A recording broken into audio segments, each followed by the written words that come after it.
Hey, what's up everybody? How y'all doing today? I'm here with War Machine. Everybody say hello to War Machine. Welcome, welcome. I see we got Ryan in the house. We got Omniverse. What's up, MTN? Good to see you guys. Eddie Live. Omniverse, thanks for being a channel member, man. I really appreciate that a lot. Thank you for the extra support. We got Zuby in the house. Oh, yeah, we got KD. We got Crack the Sky. And KD, thank you so much for being a channel member as well. It's really nice of you guys. I really do appreciate that. I see Legends KD is here. Shock Millen was here. We got all kinds of people here. Good to see y'all. Thank you for showing up. Joseph D, how you doing today? I gotta make sure I get this on live chat so I can see everybody's messages. There we go. Megan, you are. Hey, how's it going? Meghana. Trying to figure out how to say that one there. All right. Megana is whatever I would think. Megana. Kubio. Hey, what's up, Kubio? How you doing today? Joseph just showed up. What's up, Joseph Picotti? He said he's doing well. Picotti. That's awesome. Yep. Super awesome, actually. Yeah. Abrishek, I probably said that wrong. How you doing today? Daniel, what's going on? What's up, Daniel? Nice to see you all today. So, I know I said I had something. Oh, yeah, we got a big drone rework coming, and yes. I'm not sure how I feel about this. In some ways, I think it's kind of cool because drones are a little bit overly complicated. I always hated how the drone chips on the drones were random. I kind of like the fact that each drone is going to have a set amount of chips now instead of... Right. You never know what the heck you're going to get. Because sometimes you get a great drone, sometimes you get a terrible one. You know? Yeah. But I do like that. What I don't really like is they recently said they're going to probably nerf the tier 1 and tier 2 chips, but buff the tier 3 and tier 4 chips. Yeah. I mean, I think that's going to make it even harder to build a good drone now because... Yeah. I mean, most of my chips are... I use mostly all tier 2 chips, and those are going to get nerfed. And it's going to be really hard to get good chips. Yeah, I'm using mostly all tier 3, the purple chips, but people like Adore, they're using the tier 4 chips, you know, the gold chips, and I guess the tier 3 and the tier 4 is getting a big time increase buff on like the damage or whatever it is. So yeah, we'll have to see how that pans out. And Quilly Ali, how you doing, buddy? Nice guy. Hello. He said he was a big fan of yours, Danny. Aqua Ali did. Yeah, good to see you in the stream, buddy. Thanks for showing up. We got Uncle Broken Down. What I think I think it's just gonna make it a little bit easier for the guys with all the maxed out stuff. Yeah, and make it harder for your average player, honestly.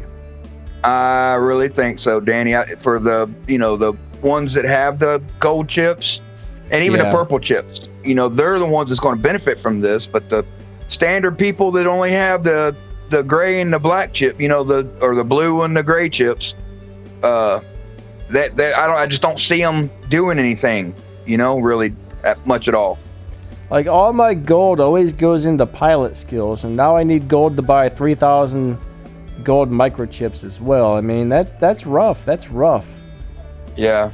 But I mean, the nice part is it's not going to take as many chips to fill up your drone, so right. Makes me wonder, maybe I should stop focusing on pilot skills and start focusing on buying drone chips. I don't know.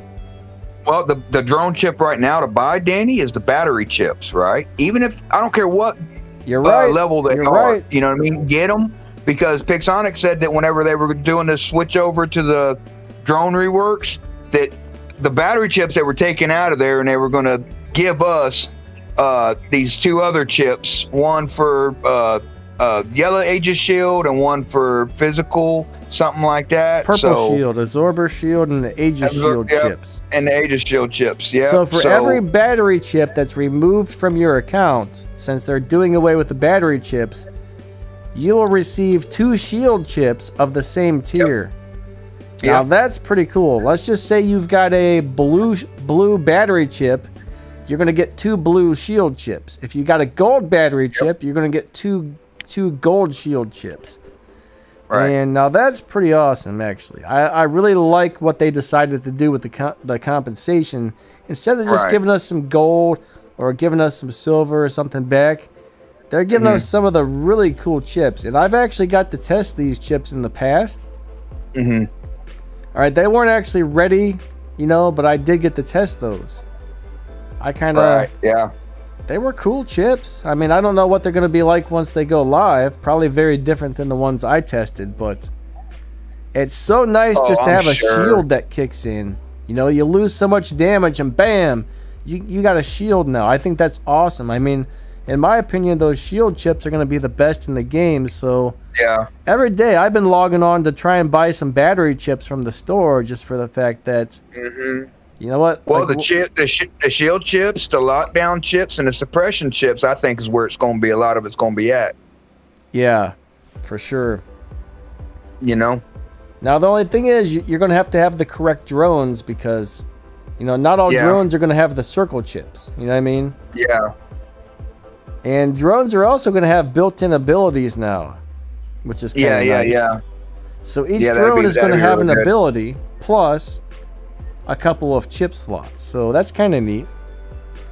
Now keep it in mind, guys, if you got the lower tier drones, you may only have 1 chip slot on that when they do this rework. With 1 to 4, I think max on it they said was going to be 4 chip slots. T-Falcon with the Devastator is actually really good. Kubio, I would definitely run that all day long, to tell you the truth. I love that build for T-Falcon. Yeah. Joseph says, ask how many Ox Minnows he has now. 6, right? Oh, I would hope not. Heck, sell. If you only need 1 Ox Minnows, sell the rest of them. Somebody just said they had 6 earlier. I was going to say something about that, but then I got distracted. That might be him again. But yeah, someone said they had 6. That was what? That's a lot of extra gold. I mean, silver though. Silver. Be nice if they gave you platinum if you sell a platinum item and get a little bit of platinum. Shoot. Slow turn. Your eye drone. Okay, your eye drone is going to have 4 chip slots and some sort of built-in ability now. Yeah. We don't know what abilities it's going to be yet. All of your eye drones are going to have the exact same chip slots. Okay. Let me see if I can find this really quick. I'll tell you exactly what the iDrone is supposedly going to have. Okay, and KD Live said, Danny, what's up about starting the screen? You usually play the hoverbot jumping all over the place? Oh, well, I guess we can do that. Some people do like to come in here and watch that video. I've had many people come in here, and as we're talking about other stuff, they're just going on about that video. Man, I didn't know you can keep a hover up that long and blah, blah, blah. Well, let me tell you what, War Machine distracted me, okay? It was War Machine. He did it. He caused me not to put the video up, okay? Yep. He was telling me telepathically, he was like, hey, don't do that. And I listened. That's what it was. All right. 1 second, guys. Let me find... I'll tell you exactly what the drones are supposedly going to have here. Okay. Hey, Adore. Good to see you, buddy. Lone Spanker. Yeah, welcome to the stream, guys. Thanks for coming out. Doobie. Definitely appreciate that. All right, so the iDrone, okay? The I is supposed to have 2 A chips, a B chip, and a AC chip. And it says it's going to have a built-in modulative intensifier as the ability. So I know the A chips are the circles. So it's going to have 2 circles. I can't remember. What are the B chips? Are the B chips diamond squares or... Right off, I can't remember, Danny. I don't have it wrote down, and I ain't logged in game. And the eye is also going to have an AC chip, which means it's going to have 1 weapon chip and 3 regular chips. So, yeah.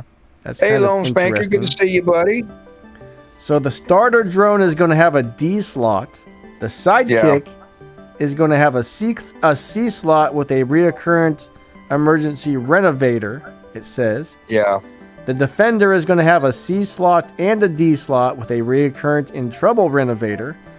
The fly drone is going to have an A slot and a E slot. Yeah. With a modulative intensifier. It says the sharpshooter is going to have an A slot, a B slot, and a weapon slot. With a struggling intensifier as the ability. The discus drone is going to have a B, a C, and an F. The F slots are one of the shields, and I believe the E slot is also a shield. Alright, so E and F are going to be shield slots, I believe. We're going to have a good guy with an A, a B, and a D chip, with a recurrent emergency defender as the ability. The eye is going to have A, B, and then a weapon slot with the modulative intensifier. The nebula is going to have an ACCF with a recurrent crashing renovator.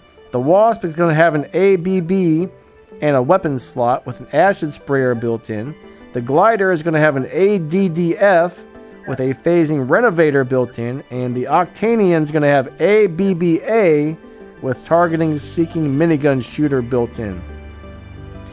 Now you guys heard it directly right here. So it's set in stone. He's got the list. So that's what when they are reworked and they're put in, that's what they're going to be. So that don't sound like that's too bad, Danny. On that, what they're doing is on each drone, they're trying to have it to where one's a mod drone, one's a suppression drone, one's this drone. You know what I'm saying? They're trying to make it, and I kind of understand that instead of having, depending on the chips that you have on it, makes it, multiple or whatever.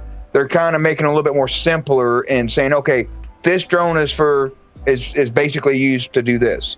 This drone is for DOT damage, you know what I mean? The acid sprayer. Yeah. This drone is this. And so they're kind of landlocking an ability to each drone for specific use. Okay, Sylvia wants to know, what are the best 5 robots in the game right now? Well, it's kind of hard to say just 5. My favorite robots at the moment would be... There might be more than 5 here, but these are the top robots in my opinion.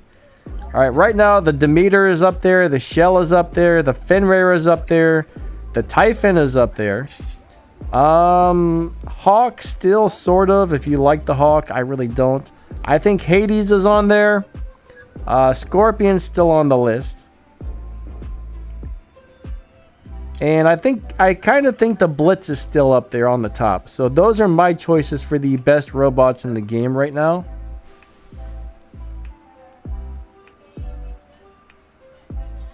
Legend, what's up? We got Legend in the house.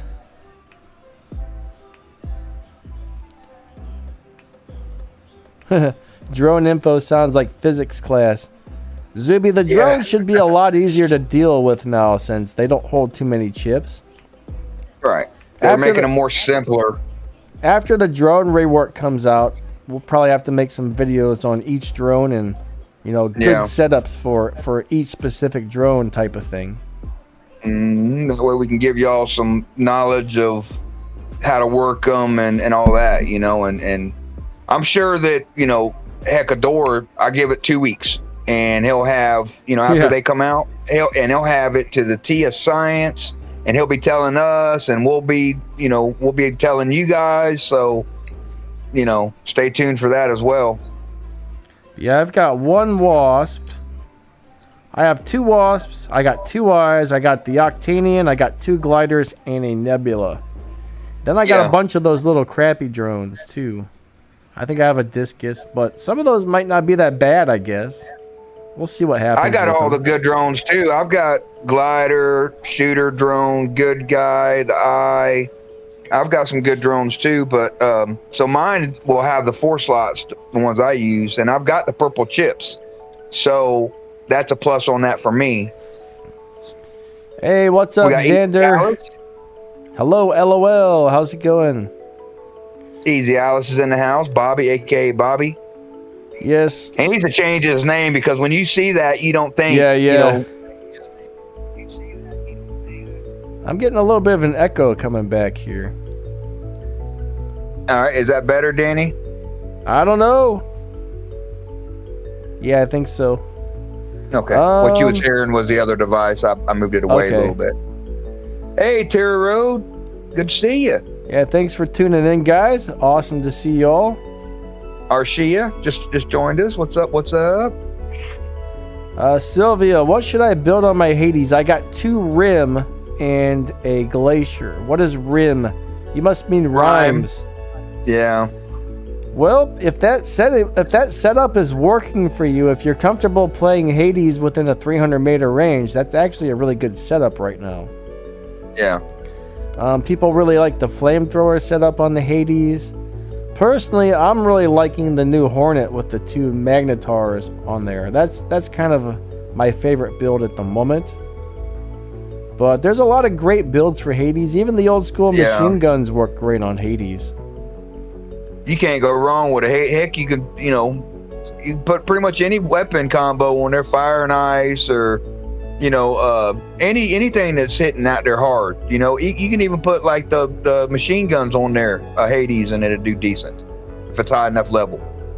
Adore says I got my work cut off. Yeah, he does with the chips, the new reworking of the chips and all that, and removing them and stuff. Yeah, I'm sure you do, Adore, but you'll keep us posted, I'm sure. What's going on here? He's the one that started it.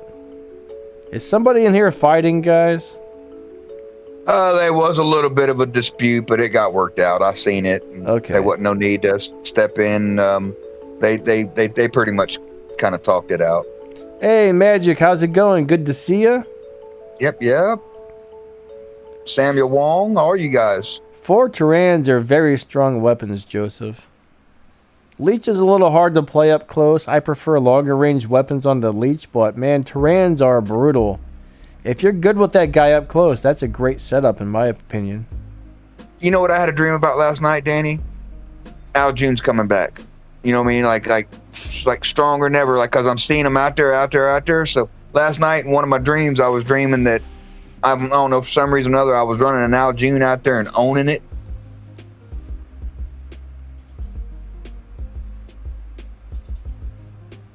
Are you there? Yeah, I'm here, buddy. Can you hear me? Okay. Yeah. Okay. I thought you died or something. I didn't think you were done talking. It sounded like you just kind of like cut off there, but. Oh, 10-4. Yeah, we may have lost comms for a second. Magic's on his lunch break. Well, hopefully your lunch break goes well. We got at the Red hospital. Zone. Yep. Stay safe out there too. Arisha, hello. Yeah, Dora's saying purposely go and make as many purple and gold chips as y'all can before they come out with this new rework. I agree if y'all can. Adore, a lot of people ain't got it like that, buddy. Like, if they don't have them, it's a grind, man. They only give us 100 gold a day. It's so hard to get purple chips and gold chips. I mean, hell, I think I got like 2 purple chips. Seriously, like. It is not easy to get those purple chips, but plus most of the time most of the time the 3 chips that show up each day are just junk. Yeah, he was saying batteries. He told me to read. I read it wrong. It was the battery chips. I'm sorry. Yeah. Well, that's what I was telling everybody. Adore, I think right before you joined in today, I told everybody to get as many of those battery chips as you can now because they're going to be giving you 2 of the other chips for 1 chip when they do the rework. Yeah, if you got battery chips, if you got a bunch of like gray ones, tier 1s, combine those. I would make them at least into blue. You know what I mean? If you got enough to get some purple chips, definitely do it. Definitely do it. I counted mine yesterday, Danny. I got 27 purple chips. I don't have any gold, not one, but I've got 27 purple chips, so I'm doing halfway decent. Joseph said, Lightning, did you hear about the new skin on the Bolt and Demeter? Not really. I think I saw a photo of the Demeter skin. I haven't really heard anything about the Bolt, though. The new Demeter might look kind of cool. Yeah, the new Demeter might look kind of cool. I don't think it's a skin, though. I think it's going to be a special edition robot. Yeah. Adore, I hate you. He said he's got 21 gold battery chips and 3 purple right now. Going to make more. Jesus. God almighty, man. Yeah, that's... And them were just the batteries. God. Yeah, Adore, if you ever notice Adore gets some major damage, it's always because he's got these super amazing drone setups, man. And he's got the right one for everything, you know? Not only does he got the chips to make him good, he knows how to make him good. Like, he knows how to build those things better than your average Joe, so. Yeah. Yep, he dang sure does. Nice guy. When are they gonna add drones into the workshop? Now, that I don't know. I ain't heard anything about it, I wouldn't Danny. really Nothing. expect to see that anytime soon, to tell you the truth. Mm-mm. Like, the thing is, they want you to keep getting them out of the crates and stuff. I think that actually makes them more money. Yeah. Yep. There's going to be a shaver bot.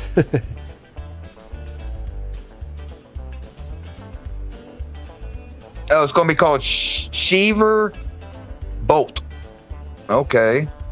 I haven't seen nothing about that. I haven't seen a skin rework on it or anything. Have you, Danny, on the? No, I actually haven't. The Sheaver Bolt? I haven't either. I haven't seen it. Maybe he's on one of them Twitter pages or something and seen one of those, you know, the artwork that people do and turn in and they pick. Maybe he's going off of that or something. Yeah, he said that's going to be the name of the skin is going to be Sheaver. Mm-hmm. Mm-hmm. For the Bolt. That's interesting.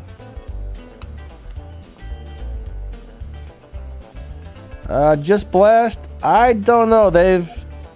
I don't think I can really just go in there and be like, hey, I want to do a tournament. You know what I mean? Yeah. Maybe I could, but I'm not really interested in doing tournaments, honestly. I probably should, but man, I don't really know anything about tournaments. I don't really like tournaments. War Machine knows all about the tournaments, and it's unless you have a full 10 guys that are dedicated, that can get in there and practice with the X hangars for 2 weeks leading up to the tournament and everything, maybe even a month leading up to the tournament. It's really hard to get in there and compete with some of them guys, man, like God's Clan, and it's horrible. It takes a lot of work, a lot of dedication. You know, Danny does. Now he's got what? You got 3 YouTube channels or 4, Danny? Total? 4, actually. 4. So he's got 4 YouTube channels. By the time we get done making the content for PSI, and he makes his content for CSR2 and this game here and all that stuff and everything, answers all of the YouTube questions, does all that stuff and everything, he's pretty much an 8-hour day's gone for him.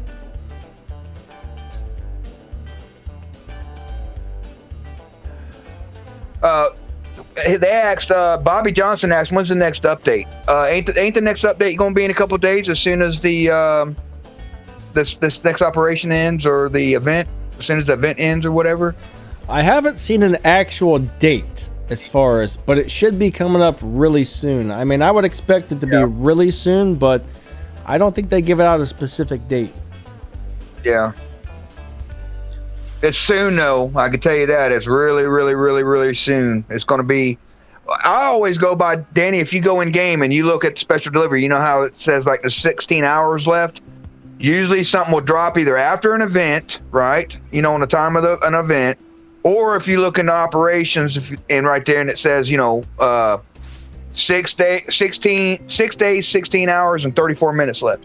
Usually when one of those two numbers ends, a day or two later is whenever they come out with a new new update or whatever. More than likely, he's right though. More than likely, they could always do a small update though. All right, the big update. The big update I do expect to be soon, but yeah, after the big event ends, we almost always have an update. Mm-hmm. So we should have some sort of update coming up any day now, but when the big update with all the changes and the maps is going to be, I'm not 100% sure. Yeah. Let me see. It's going to be soon, though. I guarantee you. Let me see what I can find here. Hopefully, ain't they putting a new map? Ain't they supposed to be dropping a new maps with this 7.2 update? It sounds that way. I don't know about the brand new one, but I think we're at least supposed to get the moon and one some of the other maps back. Yeah, I think we're gonna get factory and the moon back on the next update. At least that's what they were saying. Thank God, man. I'm tired of playing the same 4 maps. I'm trying to see if there was a specific date on these, but I don't think there was. I'm looking through the old game news here. I think it's going to be after the event ends, a day or two after the event ends. Yeah, more than likely. 16 hours. More than likely. I know they did mention, they said, hey, and remember, guys, we didn't forget about the targeting system. We've been working on that. So I'm really hoping on this next update there's going to be a targeting system fix, because the targeting system kind of sucks right now. Yeah. But according to what they said, it was kind of insinuating that maybe we're going to see an update on that as well. I hope I read that right. You know what I mean? Well, yeah. So we'll just have to stay tuned and see, guys. I mean, it's I know it's coming soon. It's going to be soon. I just don't know exactly when. You may be surprised, but they don't really give us too much information in advance. Normally, if we hear about something, it's like maybe 1 or 2 days, or even the same day that it happens. Like, they used to give us more advanced information and stuff, but not anymore. Don't know why, but they're just like, nope, we're not telling you. Well, I can tell you because too much information was getting leaked out, and if they had to postpone something, but everybody already had dropped dates, right? Yeah. And so now it kind of binds them to that date. It's like, well, now we can't push it back 2 weeks like we want to because we're not quite ready. So we got to drop this now. Yeah, there is a flame rocket giveaway on their Discord channel right now. So more than likely those new weapons are going to be out on the next update, or if they're already doing a giveaway for them, they must be ready to rock and roll. Yep, and guys, hint, hint, wink, wink. It starts with an L. The answer of the question is it starts with an L. So that's all I'm gonna give you. You can't be giving no more than that. Can't be giving away top secret sensitive information. All right, Pixonic's gonna send a Cossack to come to your house and jump on it.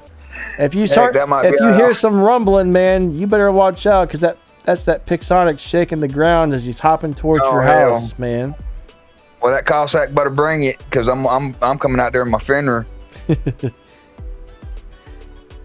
Let's see.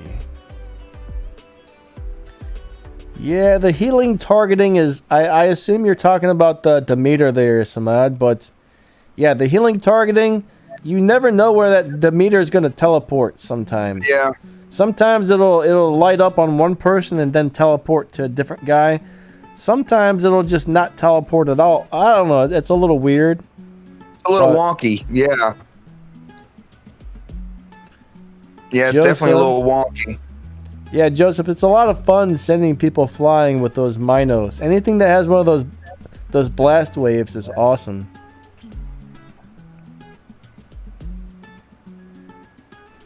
Kubio says, I have 3 Scorpions and 2 Phantoms in my hangar. I mean, Phantom's a sweet little robot, actually. Scorpions are pretty awesome. You don't need 3 Phantoms. I mean, yeah, they're great beacon runners and stuff if you want a good fast hangar. You know what I'm saying? Yes, but I think Fenrir is something to look into right now. Fenrir is a beast. I would say really look into getting maybe like a Fenrir, Hades, Demeter, and Shill. Yes. All right. Those would be my advice to look into. I don't know, you kind of got to focus on one at a time. I know Demeter and Shill are not that easy to get right now, but you can definitely build a Fenrir and a Hades in the workshop right now. So I would look at least getting one of those.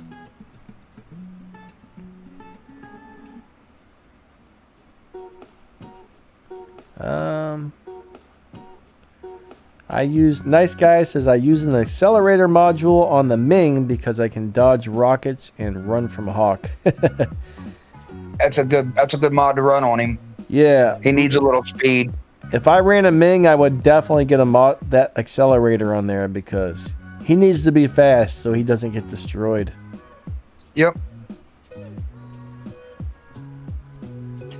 What I'm running on my Ming, Danny, I'm in my hangar right now, and I'll check on there. I'm running a level 25 plated armor kit, a level 25 cannibal reactor, a level 25 cannibal reactor, and a level 23 self-fix unit. So that's what I'm running on my Ming. You shouldn't eat your friends, buddy. Too many cannibal reactors, man. Now we know his secret, man. He's out there eating other Titans. Cannibal reactors, though, if your goal is to destroy other Titans as quickly as possible, those cannibal reactors are brutal. Those things are nasty. Sometimes I almost think maybe I should have got some of those instead of the antimatter reactors or whatever. Antimatter, yep. I mean, it's nice to be able to take regular robots and Titans down pretty quickly, but man, you get some maxed out weapons with the cannibal thing. That's brutal. I'm sure that there's some people in the chat right now that's had me go up on them with my Ao Ming, and they were in their Titan bot, and I melted them pretty fast, and they were like, "What the heck is War Machine running on that?" You know. Well, now y'all know. I got the 500 meter machine guns on there, and they're maxed out. Trust me, they're leveled out. But them are the mods I run on it, and I do okay with it. I wish he was faster though. You know, the Ao Ming's kind of slow. That's where I get, like, whenever I'm going up against a door, and the door's pulling backwards. Like I'm just at range, I can shoot him. You know, and he's pulling backwards. He can actually pull backwards with his Ao Ming faster than I can go forward. And he just gets out of the reach to where my bullets, I can't shoot him, but he can hit me with a 600 meter. So that first, you know, I wish I did have a little bit more speed in my Ao Ming. Like the quantum centers are nice, but I don't really feel that I need that. Some people love being able to kill those stealth bots. I mean, when Al June flies in to try and burn you up, I mean, it is kind of nice to have the anti-stealth on your Titan, but yeah, I kind of want to get some of the self-fix units. I would really like to get an accelerator and some self-fixes, and maybe one of those cannibal reactors at some point. I don't know.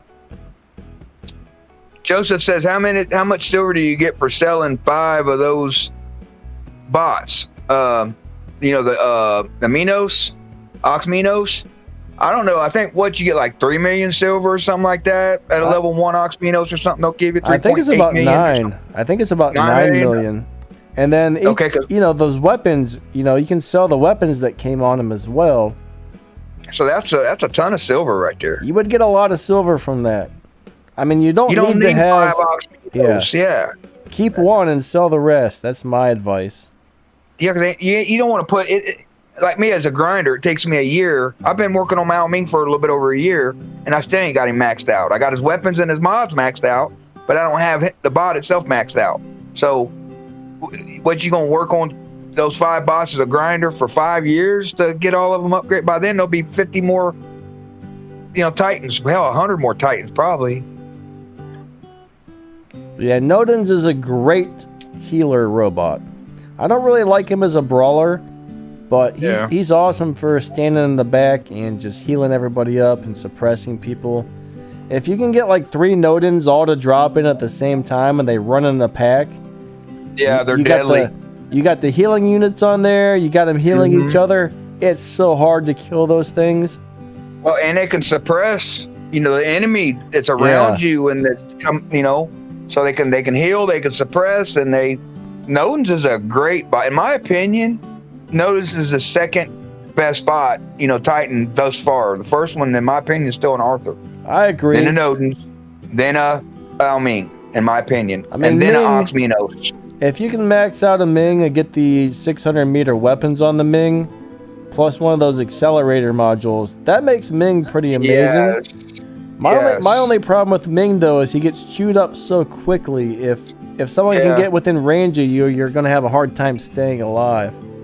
Yeah, once he comes out of his ability, I'm able, like when I come around on aminos with my Fenrir with my sonic weapons and my wolf pilot, I come around on him, I pop, and if he ain't in his ability, I can usually take him down about half life before he goes back in his ability again and rushes me. You know what I'm saying? So when he ain't in his ability, he ain't that strong. Nice guy said he's working on maxing his alpha machine guns for the new Titan. I'll tell you what, I've only got one alpha weapon, so when that new Titan comes out, man, I don't have weapons for that guy. 3 alpha weapons on that Joker, Danny. Yeah, that's going to be ridiculous. It's going to be insane. You imagine guys having that with, 600 meter weapon or even a 500 meter shotguns on there? Or ain't them new flame rockets going to be coming out? Like they'll be coming out with them for Titans? And oh, man. Yeah, I don't really know what they're going to... I mean, I have no idea what they have in store for new Titan weapons. I seen something on it yesterday, and it said something about rockets. So I don't know how true it is or whatnot. It's still early, but I seen a picture of had 3 weapons on the thing. So I don't know yet. Dora says you got to be careful with Ming. Yeah, you definitely do. Yeah, I've never had good luck with him. I've got Ming. You gotta play him right. I've got Ming on my battle rec account. I've never really figured him out. I get my butt kicked every time I try and play that robot. So well, here's what I got to tell you. On a Ming, if you're out in the open, you're a setting duck, right? They always have usually on all the maps that you play in. When you go up in an Al Ming, a lot of times you can go up too high to where 3/4 of your body's above whatever statue, whatever concrete thing, pillars there or whatever. So you got to kind of know how to push yourself against the building when you start to go up, and that'll kind of stop you a little bit and you pull back. And so when you go up, your guns are just barely above that platform. That's how you kind of got to play that's how I've learned how to play the Al Ming, is a sneaky critter like that. Daniel, what did you just say there, buddy? Most of us have no idea what Pincelada said. Super Chitado? What is that, buddy? We don't know Spanish here, unfortunately. Super tough, I guess. I don't know. Chitado? Yeah. We speak the English here. Like, one thing, I wish I could watch Pincelada's videos, but I never have any idea what he's saying.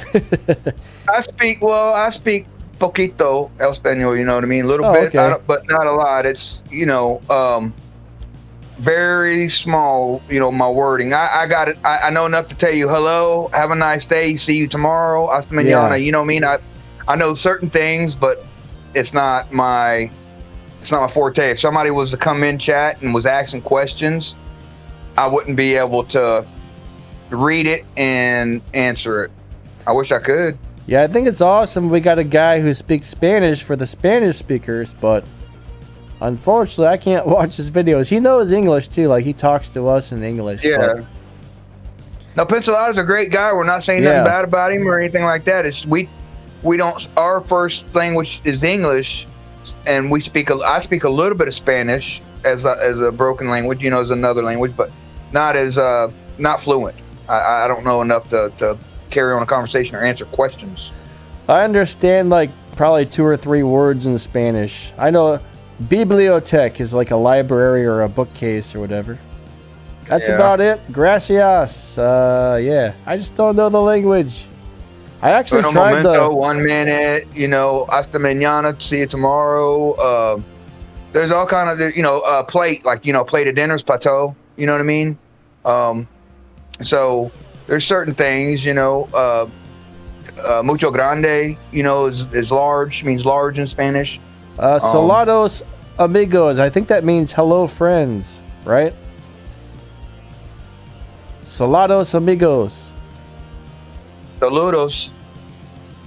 Pancherados seco, saludos, amigo. Is that hello? Salados? And later, I don't know.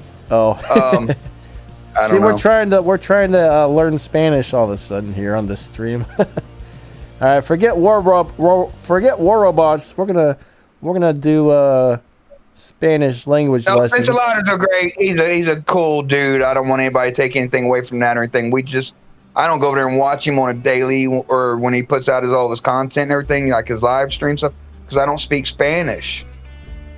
I don't know what I can see the gameplay, but I don't know what they're talking about or saying other than that. So, anyway, yeah. Lone Spanker, habla Paco. Amigo is friend, yeah.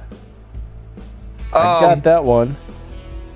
So, anybody got any questions they want to put in there?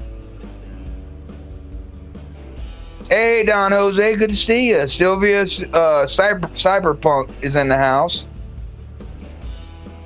You know what, Danny? We do need to recruit a Spanish-speaking, somebody that's in your streams that is Spanish and speak it fluent, can write it and read it and answer. We do need to recruit somebody that's Spanish because you do have, 3 to 5 that pop in on every live stream, and they'll say, hola, how's everybody doing or something, and we don't want to be rude and not answer back, or if they have a question about something, hey, I've got 128 components of this, should I save for this or should I go for this? You know what I'm saying? I wouldn't know how to be able to read that in a paragraph and answer it. Hawk with Hornet and Marquise, yeah, that's a pretty good build. I would run that for sure, to tell you the truth.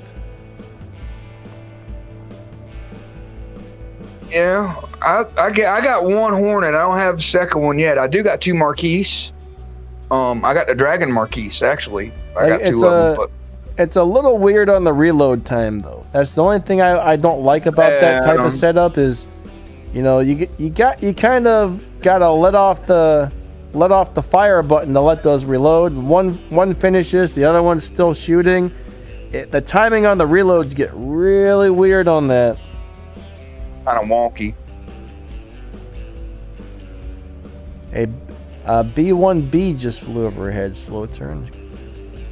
Your gallery repeat the last. I'm not really sure what that means there. Daniel says, Danny, do you think that a regular bot will be able to hang against 3 alpha weapons on a Titan bot? Buddy, probably not. I mean, not at first. Put it this way: you got your Alan Ming up in the air, who's got 2 alphas and 2 regulars. So it's going to be a little bit stronger than the El Ming's firepower, okay?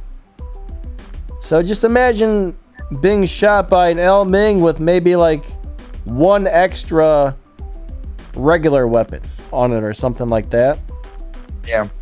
That's the best way I can probably describe it. So it'll because tear the you 2 up. lights, the 2 secondaries on the El Ming equal 1 of the, about the strength of 1 of the, heavy or the primary, you know what I mean?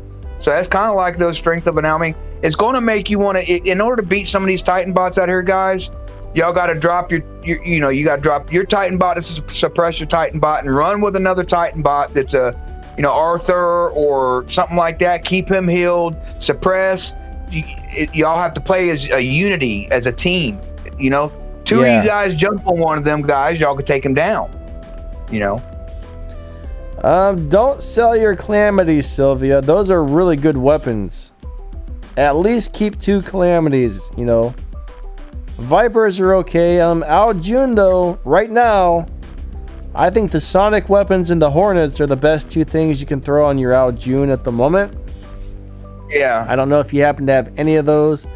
Redeemers are also still really, really good. The only problem is it's hard to take out shells with energy weapons. Yeah. But, I mean, the old school machine guns, the Avengers work really good on there. There's a lot of great setups. Almost everything's good on him, honestly. Yeah. Yeah. Joseph D said he got a warning from Pixonic because someone reported him for teaming up in Free For All, and I don't team up on Free For All. You're in Free For All. You ain't supposed to be time dropping in Free For All, Joseph. Come on, man. Like if you were in there with some clan mates or something, I don't know. Yeah, he was time dropping. That's why he was teaming up. If you did do it, then don't do it. Because, you know, if I drop in free for all and I see two guys in the back that are running in conjunction together, they're not killing each other, they're working in conjunction to kill these other guys, then I don't report it because I ain't no punk, you know what I mean? But at the same time, you know, it's not right. But yeah, if you time drop with some people in there, that's definitely a problem. Normally Pixonic usually won't say anything to you unless you've had a lot of reports. They said it's actually got to be a lot, so that means somebody's been reporting you a load of times. So I don't know, buddy. I mean, just don't time drop with people in free for all, or don't you know, try and run around and with another robot and kill people, because you will get reported. Listen, Pixonic, you know, they're taking accounts now. They're permanently banning them. They're not the LPQ thing. That's almost going to be in the past. Now, if you get caught cheating, and you've been done so many times, they're banning your account. M. Sumelth. I probably said that wrong. Yeah, Ares is still pretty good. I mean, he's not easy to play, though.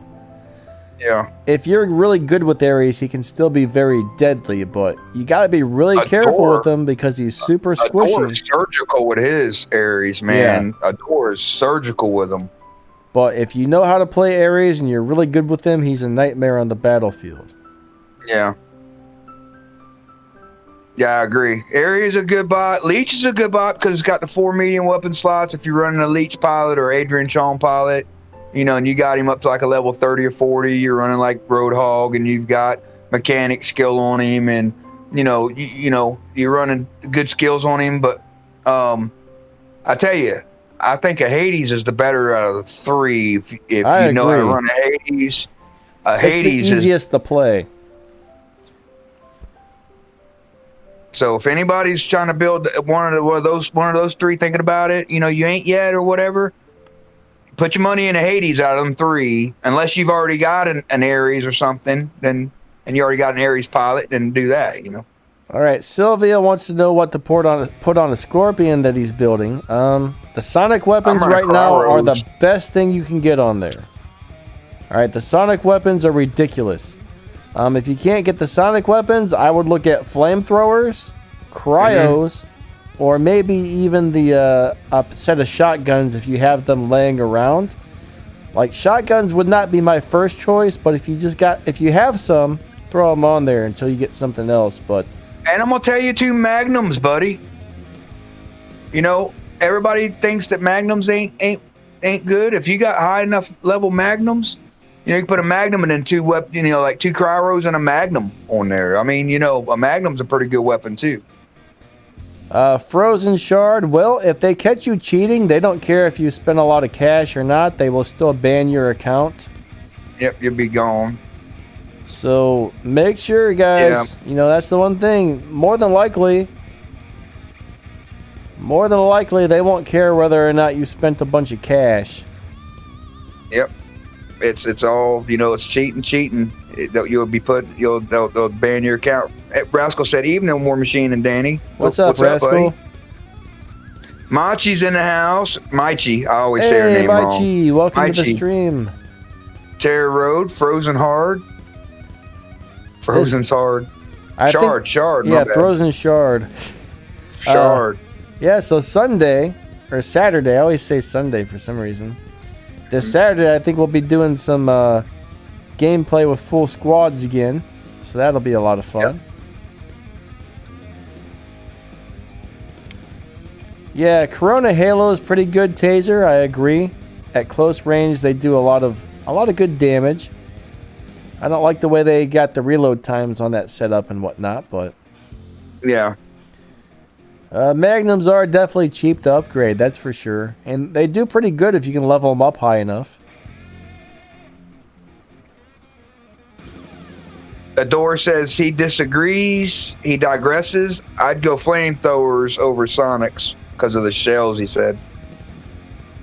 Well, yeah, flamethrowers are probably the best weapon for fighting shells right now, so he does have a good point there. Yep. Don Jose, as far as I know, that's just kind of a rumor about the anti-sonic pilot. I don't think that's real, buddy. No. I think that's only a rumor, and I don't think that one's going to be real because the new pilot that's coming out, I think I actually heard what it was supposed to do. I forget what it is, honestly. It wasn't anything nowhere near as cool as the anti-sonic pilot the people said it was going to be, so I don't think that's real at all, honestly.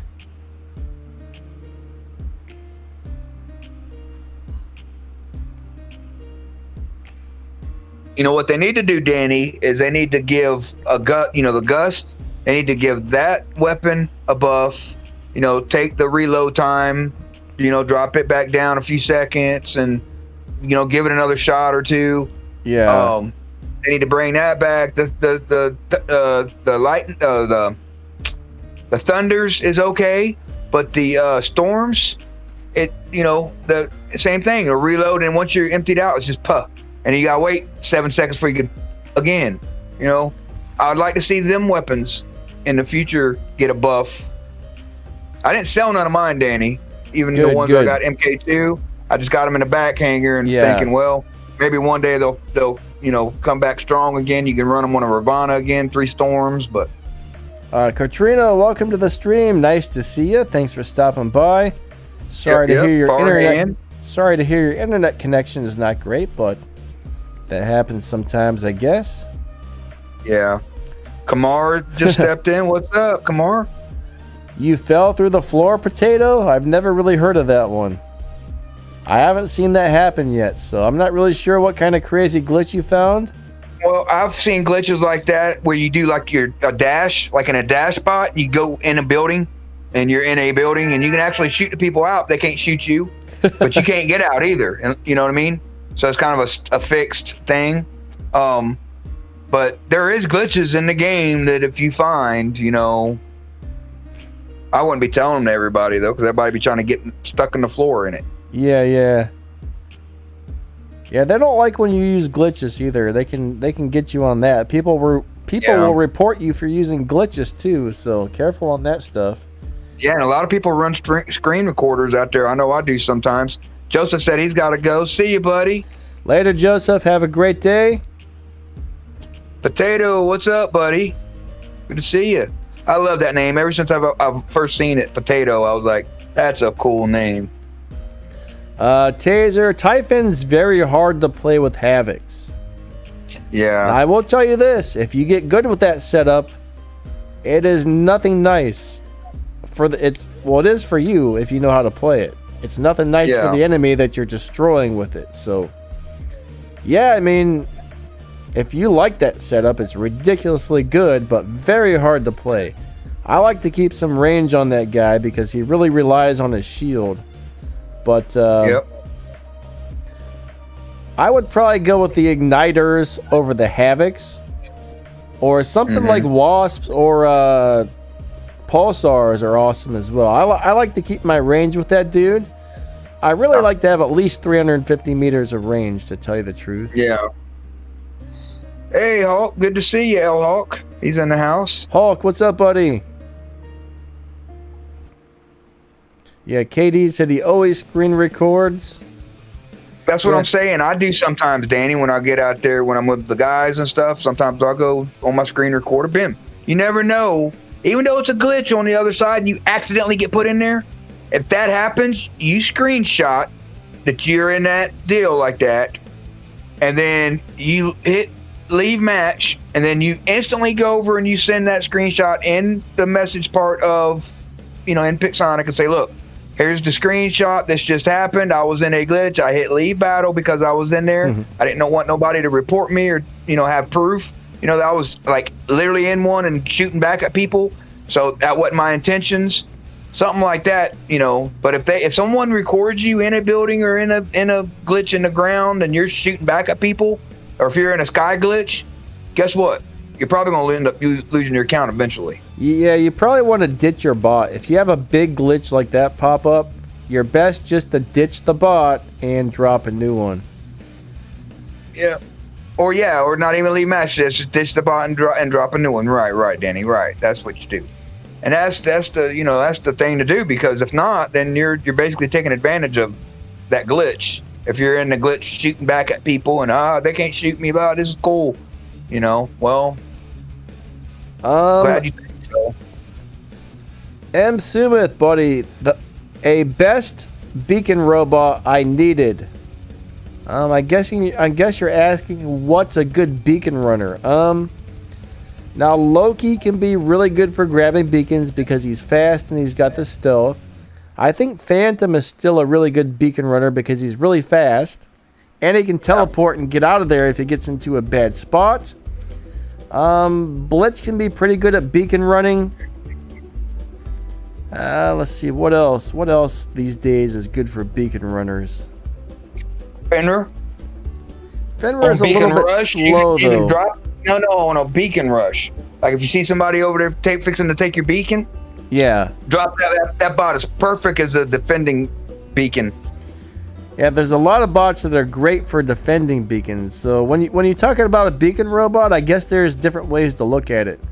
We don't know if you're talking about one for grabbing as many beacons quickly as possible or defending beacons or whatnot, but Fenrir is definitely one of the best beacon defenders. Yep, I do agree. Ned, hello, how's it going, buddy? Yeah, Nad had a question in there. It said, "Good morning, Danny and War Machine. What's the main topic this morning? Question, have both of you noticed the increase in lag?" He said, "I lost a complete Ares in a game 3 hours ago." Danny? Well, I mean, Ares is pretty easy to lose. That little guy dies like crazy, but I mean, for me, I don't get that much lag. Some days it's worse than others. Some days the lag is terrible, but that's usually few and far between. Most days on my devices, I have a little bit of lag here and there, but nothing too bad. So I haven't really noticed. I really haven't noticed too much, except for there have been a couple days where I'm just like, wow, that lag's awful. Well, the game wasn't even playable, but that doesn't happen that often. Yeah, Nat, and it depends on your Wi-Fi and your device also. Yeah, there is some in-game lag. I'm not going to take up for that. There is some, you know what I mean? But like I run a OnePlus 7T and, I run at 90 hertz, you know what I mean? Gaming mode. And I have 0 to no lag, in there. But yeah, if you get a good device, you don't lag too much, honestly. Now, some devices love this game, other devices hate it. So yeah, you just have to have a device. The OnePlus 7 does really, really, really good for War Robots and even Call of Duty. I get 0 lag on that. All right, we got people talking about Orochi, the new robot. Orochi. That's something we should probably actually mention here. Now, a lot of people think it's going to suck. A lot of people say this robot sucks. We don't like it. It's not fun. It's not going to be any good. Well, I'll tell you what. I was destroying people with that thing on the test server. I think it's going to be overpowered, honestly. Like, William. It's also going to be. Go ahead, Danny. It's also going to be great for escaping if a shell comes rushing at you. You just hit the ability and you ice skate away. You're just like, whoop. You're out of there. The shell can't hit you with the blast. And that thing is fast, ain't it, Danny? Oh, plus it's got stealth. 2 heavy weapons, stealth. It ice skates at top speed. I mean, I think that thing's amazing. I think that weapon's nuts, or that robot's nuts. It looks like an Al June with ice skates on it, the way. Yeah. But it kind of operates. See, listen, I don't have.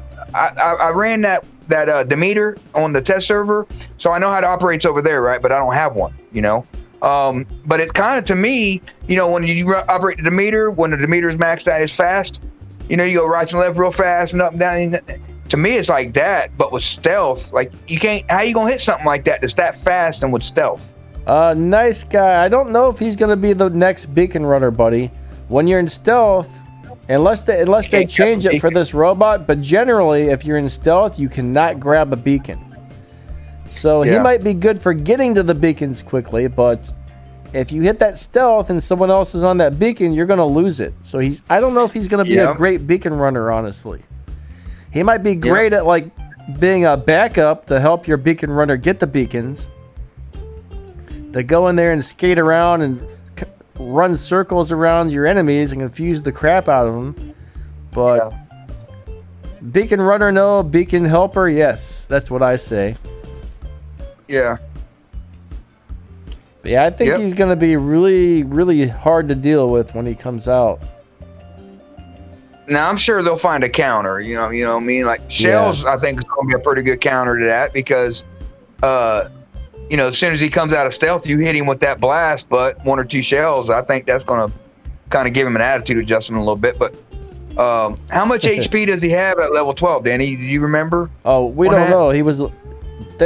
We don't. All right, everything's level 8 on the test server. Yeah. He had squishy hit points. He was only around 100,000, so... See, that's what I'm saying. So he's going to be a good bot while active in his ability, but once out of his ability, I think that it'd be just like any other bot. Oh, wait. You're right. You can grab beacons in stealth. It's only phase shift. I'm sorry, guys. Well, he will be a good beacon runner then, won't he? Yes, you can't shoot him, and he's in phase shift. That's going to make everybody run... quantum radar. Thank you, buddy. You are very right. I totally screwed up on that one. I'm thinking phase shift. It's phase shift that you can't grab beacons with, but yeah, stealth you can. So, thank you, buddy. I'm glad you called me out on that one because everybody run quantum radar when I that said new the sucker wrong comes thing. out. Oh yeah, buddy. Everybody's gonna have to because they're gonna be. I just have a feeling they're gonna be everywhere.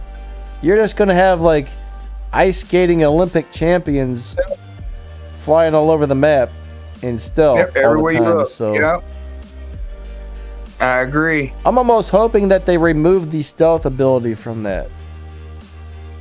I don't think they will, Danny. Probably not, but I hope they do. Because I think it's going to be dropped with low HP. You know what I'm saying? Like 138,000 hit damage at level 12. You know what I mean? Yeah. It's just not going to be... I think that's going to be its downfalls. It's HP. Once it's in its ability, it's a beast. Once you find that sucker out of his ability, you run around that corner just at the right time with your shell on him. He ain't in his ability. Boom. Yeah, if you can catch him with a shell, that's going to mess him up really good. But if he has got his ability ready, though, he can just ice skate away. To me, it looks like he's ice skating. I call him the ice skater. Yeah, El Hawk just said that Al June has a quantum radar built in on the legendary pilot, the Quan Li or whatever. Yang Li. It also could be a counter. Yes, I agree, El Hawk. I agree. Yeah, that'll beat him up really good, actually. We are seeing a lot more Al Junes out on the battlefield, so yeah. I don't like the other pilot for the Al June. That gives him more ability damage. That Yang Li is the pilot to get for that dude. It's so nice. I've got 2 Yang Lis. I just wish they would give Al June a little bit of his flight time back. He was a lot more fun when he could fly for a longer time. He's still good, but nowhere near as fun to play. I've got 2 Al Junes left in I got the Death Wing and another one, but I just sold 3 Al Junes this week. I sold a Death Wing, that level 1 Death Wing that you get when you hit 100 or 250 wins on the task. So I sold it. I sold a level 10 white one, and a level 11 one that had that dragon looking paint job, just a gold kind of scale look on it. I sold it. Sold 3 of them. You only need like 2, man, since they did the nerf like they did. If you're gonna have any, 1 or 2. I've got the special edition Deathwing Al June, but I can't bring myself to sell it. I'll probably never level it up though. I've already got 1 Al June to level 12, I think, so I just can't see leveling up another one, even though it looks cool. Yeah. Yeah, put that many resources in a bot that you're not going to run more than 1 of them in your hangar. It's just, to me, it's useless to put resources in a second one. William, Bernadette Wolf is way better than Santa, in my opinion. I find the Bernadette Wolf one is way harder to kill than the Santa one, so I say yes. Santa's nice, but Bernadette Wolf is amazing. Yeah, but listen, Danny, the Santa pilot does really good on the regular, Fenrir with the 5 or 10% paint job, deal. with the Aegis shield. I find that it really helps strengthen his Aegis shield with those fortifiers that I'm running on there and that heavy armor. Yeah. That he's tough with that. That pilot, that Nicholas pilot is good with my regular Fenrir, but my cryptic Fenrir, the Wolf pilot, is bar none the best pilot. Nad, have you tried to reset your router? Like unplug it for a minute or two and plug it back in and restart your phone. Sometimes those things can make a huge difference. Because he said he's been having no problems, and all of a sudden the lag has came out of nowhere for him. So those are about the only things I can really think of that you could try. Delete all the cache, in your device. Do a backup, system restore, and re-download a couple of the apps. You might have a lot of third-party things running in the background. And me and Danny were just talking about that earlier today, weren't we, Danny? Talking about like some of these tablets and stuff that you get for $100 or $200. Yeah. They work great for a month, 2, 3, 4 months, 6 months.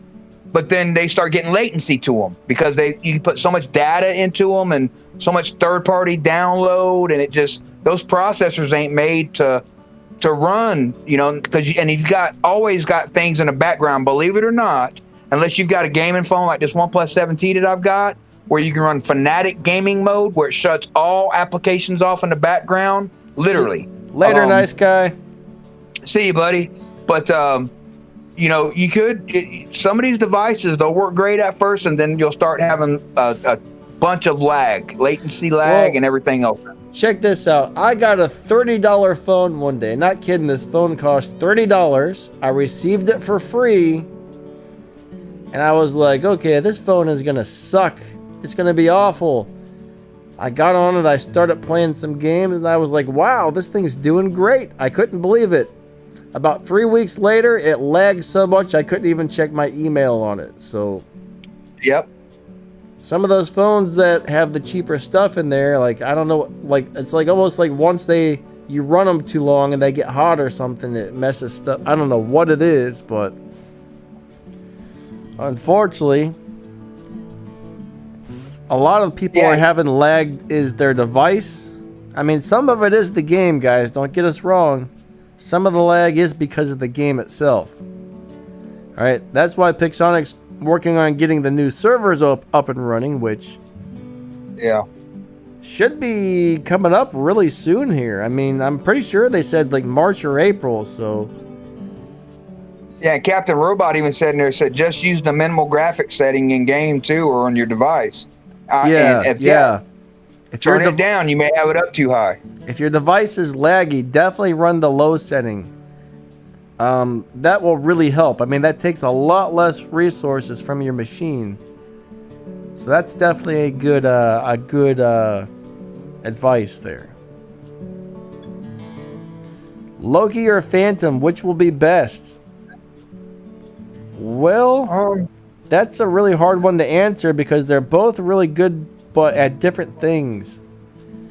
If you like brawling, okay, if you want a beacon runner that brawls, go for the Phantom, okay? If you just want to run around in stealth and mess with people and grab some beacons here and there, go for the Loki. But if I could only choose one, I would much rather have the Phantom, I think. Yeah, Phantom's got a little better firepower on him, in that aspect.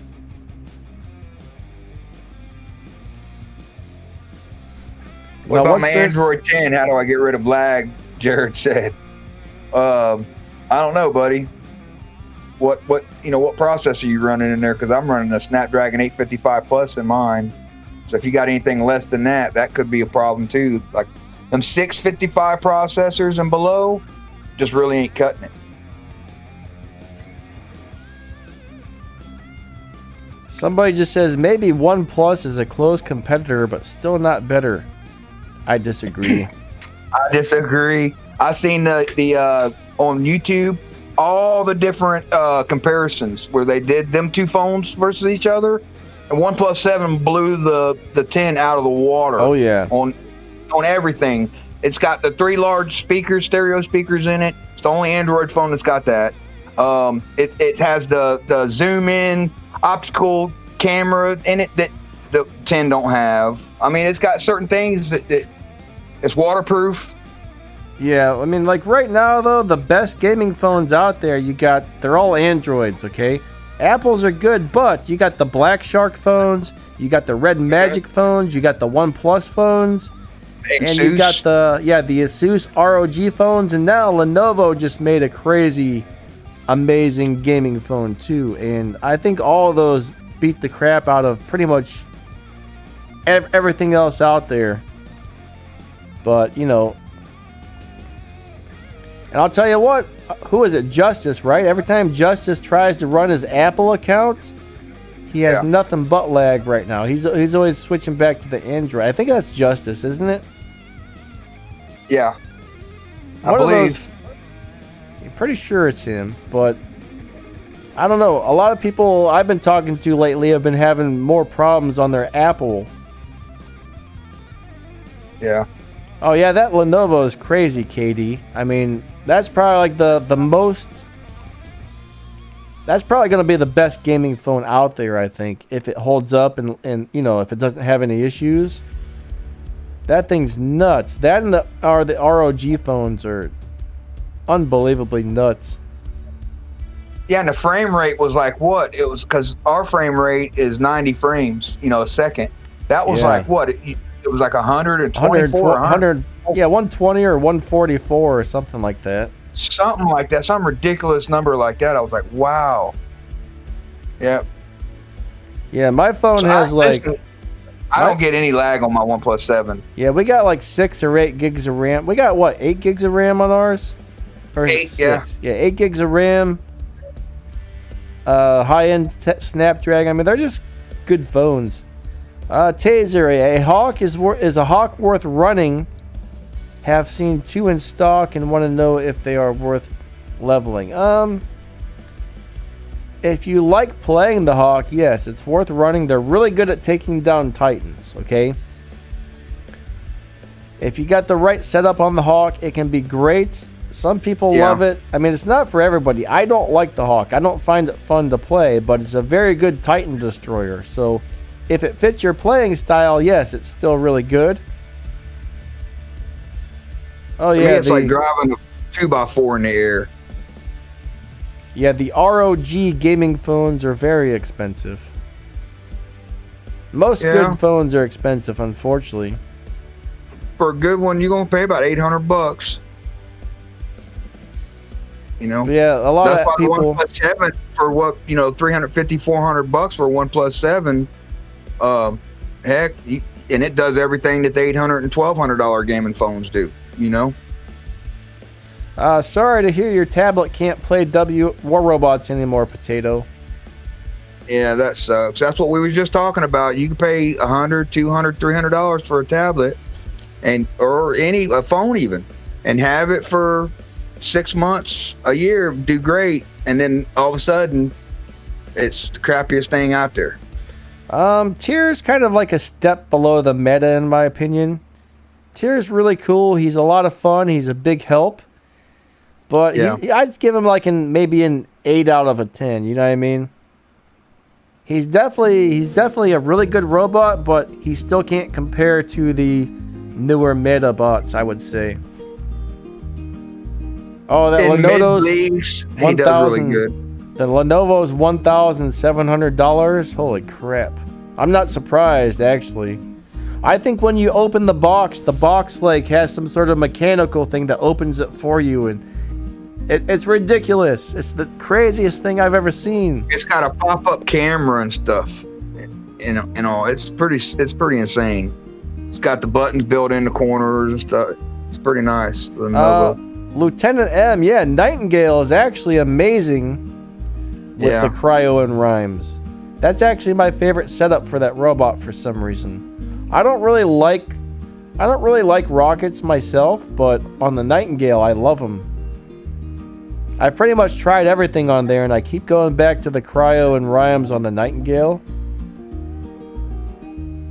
That's pretty much the setup I'm running on my Hawk is the cryo weapons, and you know, I love it. I had to skirt the Calamity Sparks on it, and it was okay. But when you drop down and you got to wait 4 seconds to lock on to anybody around you, you know, if a scorpion phases in on you, you turn around before your 4 seconds that you can lock on and do any damage.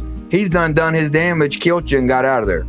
So I took him off and went cryo. That way, at least I could turn around and do, take him down to his last stand before he takes me out if he's going to take me out. Legend.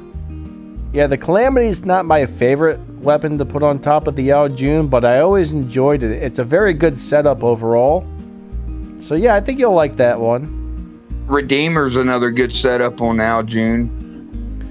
What is the best healing bot? Right now, it's got to be the Demeter. Tyr is actually really good. Tyr and Demeter, I think, are probably up there. Now, if you want a healing Titan, of course, you got your Noodles. You got Noodles. Noodle Nodens up there.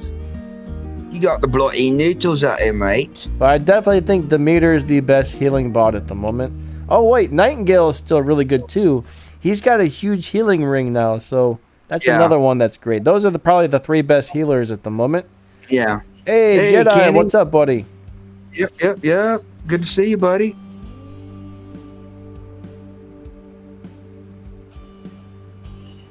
All right, guys, any questions?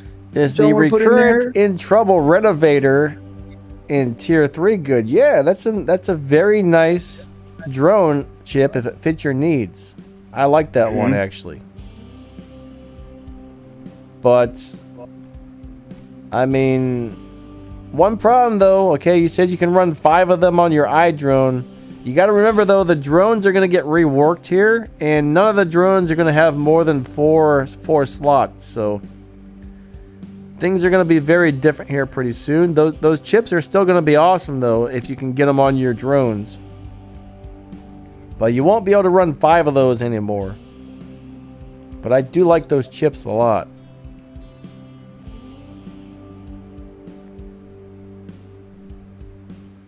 The operations leaks? Shocker, I'm not really sure what you mean by the operation leaks. Azor said, what would the best bot in the game be? Is it the shell? I told him yes, and in my opinion, right now, pound for pound, as far as a regular bot, Shell's one of the toughest out there if you get him wrapped out and you put some flamethrowers on him or some good weapons. Yeah, I think Shell and Fenrirs are kind of up there on the very top couple of robots right now. He means it sucks, LOL, Danny. What Katie told you. William. Okay, Bernadette Wolf does not have defense at all. It just gives you a lot more hit points. A lot more, yes. And when you switch modes, you still have those hit points, but he does lose his defense points still, because the defense points are a built-in thing on the robot. That's not anything to do with Bernadette Wolf. So I'm pretty sure, I'm about 90% sure you lose your defense points when you change modes. All right? I can't guarantee it because I haven't tested it, but I think you lose those. But you always get the extra hit points, I do believe. Welcome, Adrian Chong. Good to see you, buddy. Hey, Adrian, what's up, buddy? Nice to see you. He said his favorite bot is the Demeter is the best bot in his opinion. Demeter is pretty awesome. A good one. It's fast when you get it wrapped out, Roadhog and everything. I've seen them super fast out there. Oh, yeah. I got all the speed skills on mine. You get that, and then you run that 20% speed booster along with it. That thing scoots. Yeah. Not only does it look like a scooter, but it feels like one, too. It feels like a scooter, too. Hey, Adrian Chong, I got a question for you, buddy. Do you run the Adrian Chong pilot in your Demeter? Wink, wink. And is it weird seeing yourself on the game? Inquiring minds want to know. Want to know, yeah. It must be kind of cool. She loves her red Demeter. It would definitely be kind of cool to have yourself a pilot, I think. Oh, yeah. Yep. Hey, Ravana, good to see you. Mikey says she loves her red Demeter. But I think she also has she calls a shelly belly. Yeah. Her shell. Yeah. She has a tough shell. I'll tell you what, I didn't like the Demeter at first. I was like, man, this robot's going to suck. He's just going to be a kind of okay. But once I really got the hang of how to play it, I fell in love with that guy. Yeah. Like, I love it now. Like, it's always in my hangar. But it definitely took a minute to get used to. You kind of got to get the right skills on it as well, but... Tier will replace Demeter. Definitely not. No. Definitely not. Tier is definitely a step below something like the Demeter. I still think the Tier can be really good if you know how to play them, but nowhere near as good as the Demeter is right now. Ned, if you don't have one yet, that's okay, buddy. You just gotta play with the best stuff that you got at the time and make that work sometimes, you know? Welcome back, Albert. Legend says, what can the ability for Manny be? So I guess you're asking if Manny had a pilot? I don't know, buddy.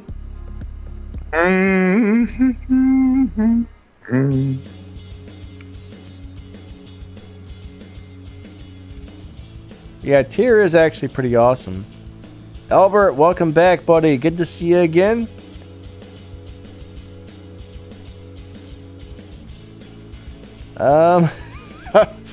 Okay. All right, please be respectful of, other people here, though. Your comments... please, Don Jose. All right. We don't want to down any of the other YouTubers here, buddy. What's your favorite bot? Well, I don't really have a favorite, though. There's so many that I like so much. It's hard to choose a favorite, but yeah. Right now, I'm really loving my Typhon, and I'm really loving my Demeter a lot. Even though Shell is one of the better robots in the game, it's still not really on my top list of my personal favorites. It's good, but at the same time, I don't really enjoy it. But I use it because it's a pretty awesome robot overall. Yeah. If I would say my two favorite right now is the Shell and the Fenrir. Joseph D said the legs on Gareth is messed up when they're damaged. I'm not really sure what you're seeing happening, but most robots, their legs get all kinds of messed up, man. They can't walk too well. Yeah. They get the cane out in the walker and they start like creeping across the field. Yeah.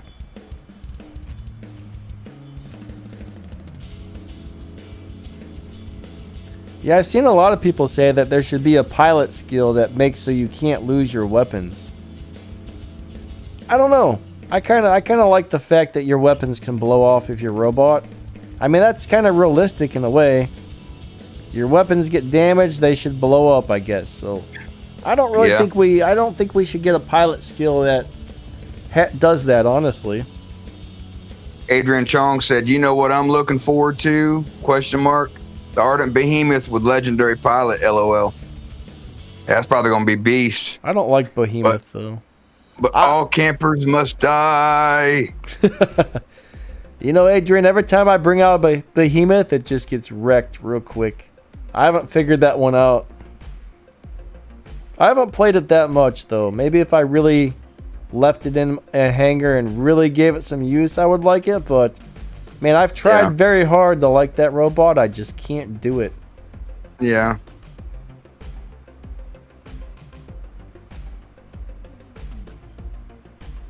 Yeah, I'm not a sniper or backfield guy either. I'm more of a midfield in your phase.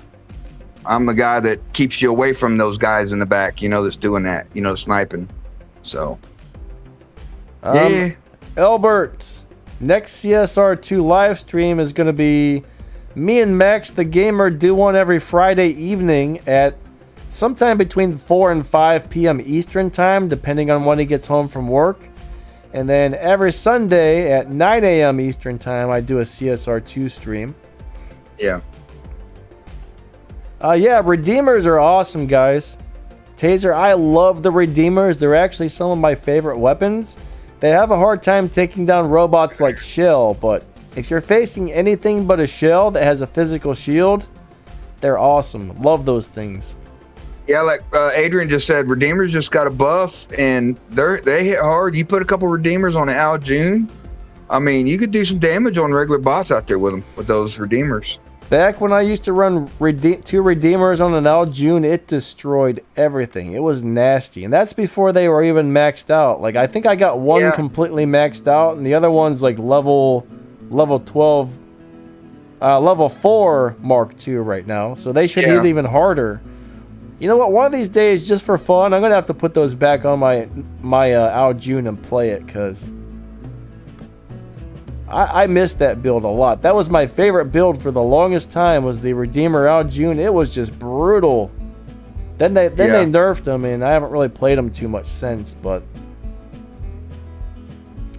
I'll tell you though, right now though, I think the better build would be the Devastators on the Al June actually. But yeah, if you got Redeemers, they're really good weapons. Yeah.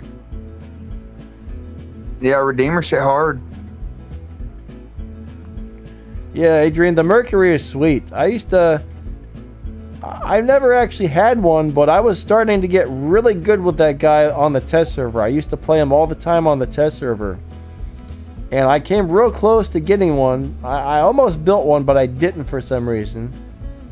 The main thing I think was I didn't really have any lockdown weapons, and you almost need lockdown weapons on that guy. But Mercury is a lot of cool. Mercury is really cool. He's actually one of the robots I still wish I had, but I don't. I think he's about the only robot I don't have that I wish I did, so.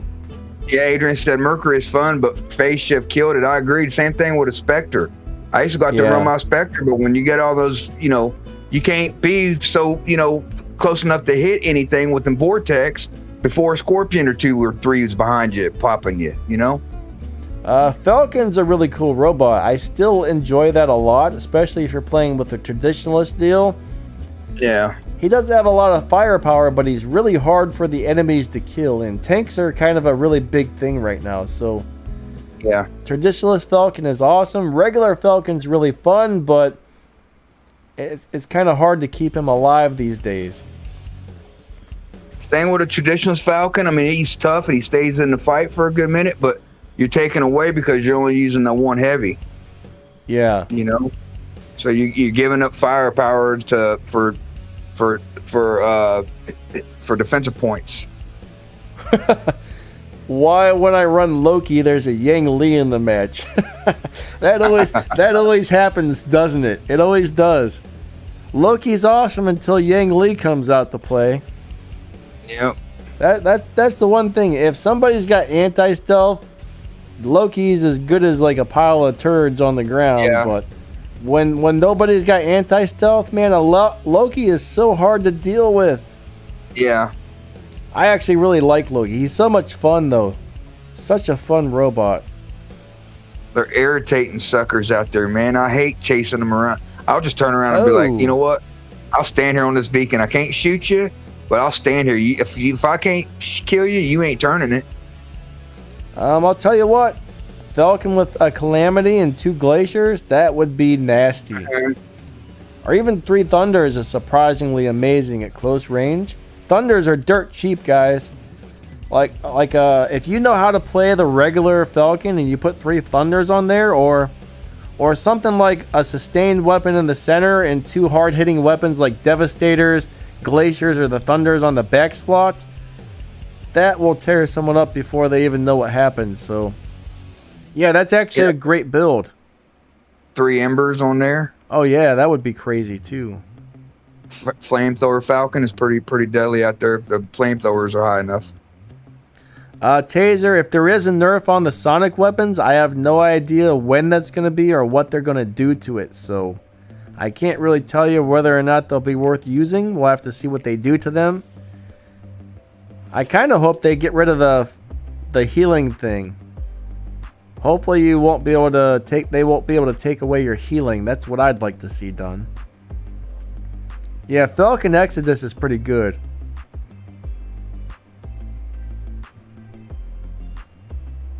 Joseph says, I don't understand, but the enemy team focuses one person. If for some reason they think you're a big threat, like you come in with a robot that they say, oh, this crap, we got to get rid of that robot right away. I mean, sometimes that's why they'll focus you. I mean, there's a lot of different reasons, I guess, but it's kind of hard to say why that might be happening. Hulk says he likes the thunders on his bulwark. That's pretty interesting. I've never really tried that setting. Bulwark's another robot I've never been able to do well with. I've never had good luck with that guy. Yeah. KD, buddy, have a great day.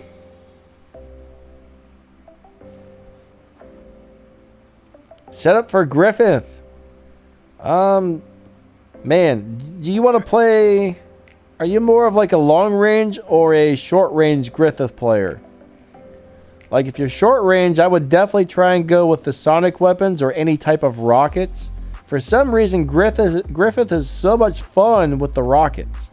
I've always loved the death button rocket setups. Now, if you're like a longer player, like a longer ranged, I would probably look at something like maybe... Man, I bet like Pulsar and Magnetar would be pretty sweet on there. Scourge and Spark can be really good. I mean, you know, just the machine gun weapons. The old school machine guns can be really good as well if you're looking for something that's just cheap to upgrade. Yeah. There's actually a lot of really good setups on him, but you do want to remember this. All right, Griffith is mainly like a disposable robot. He's great for people in the lower leagues to start off with, but you are going to outgrow him, so... I mean, if you're in the lower leagues, I tell everybody pretty much focus on Thunders, Punisher, and Punisher T until you start getting better robots and weapons, okay? The silver stuff, the stuff you can buy with silver, it's really cheap to upgrade. And it's pretty good, to tell you the truth. Daniel said Griffin should come with a coffin, LOL.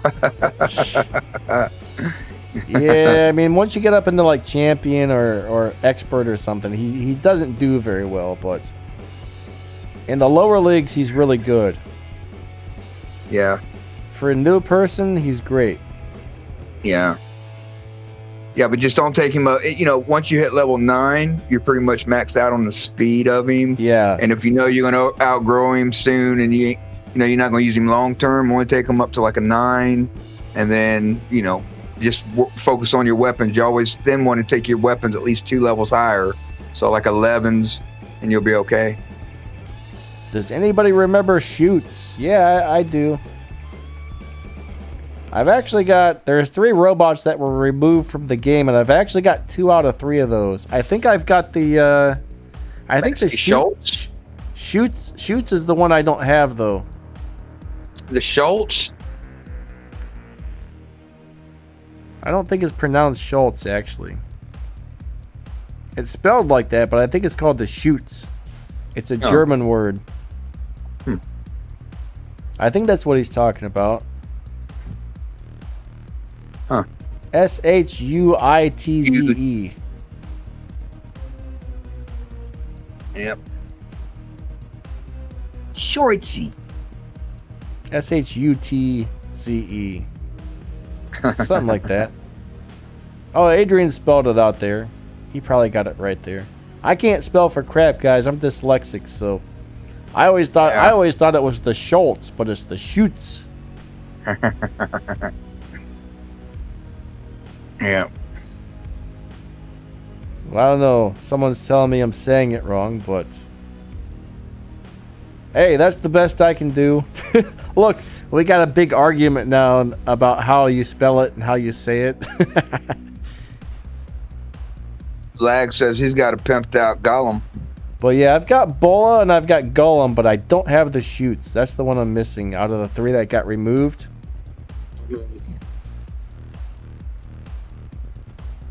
I don't really use them, though. I think my bow is actually maxed out. My Golem is still at level 1. I never really messed with him. Yeah. But in the leagues we're in, I don't even run. I don't run none of my old. I sold most of those. Yeah, I like to have them. Go ahead. No, I sold all my old bots. Yeah, I like to run them in videos, but that's about it. Sometimes I throw something in for a video just for fun.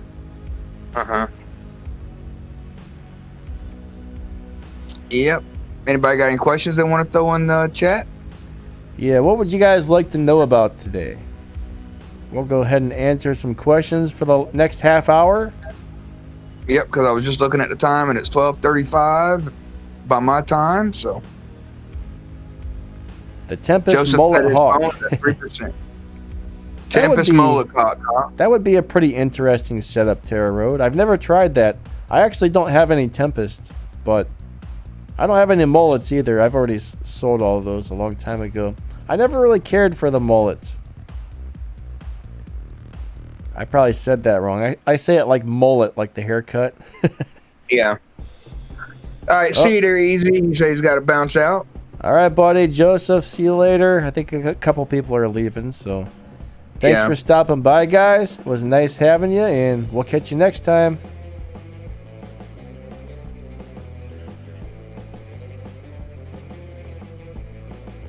He said, thank you. Nad won a shoots in the giveaway. Awesome. Yeah. Bobby Johnson. See you later, buddy. Thanks for stopping by. Adrian said that mallets used to be one of the best weapons at one point. Ravana says pizza with or without pineapple. Generally, I would say without, but right now that pineapple sounds awesome for some reason. I do like that. I do like that. What do they call it? The Hawaiian pizza? Yeah, Hawaiian with the ham and the pineapple. Unfortunately, I can't eat it anymore because I got the celiac disease. But man, I miss pizza so much. That was like one of my favorite things in the entire world. Yeah. God, what I'd give for any type of pizza right now. Man.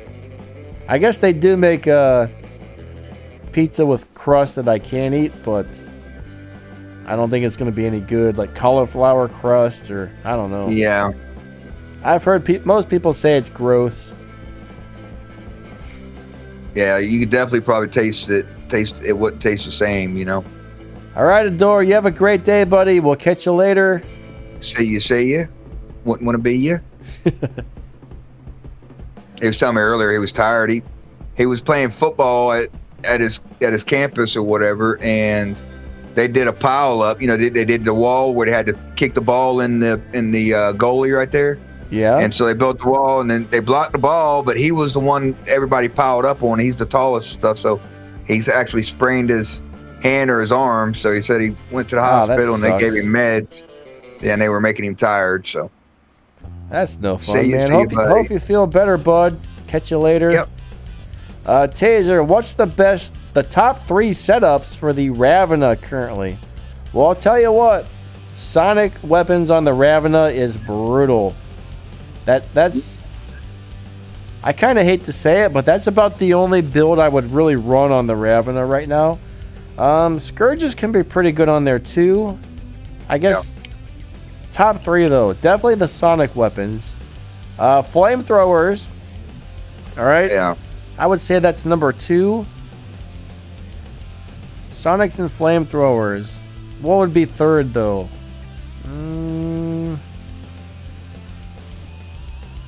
I don't know about that one.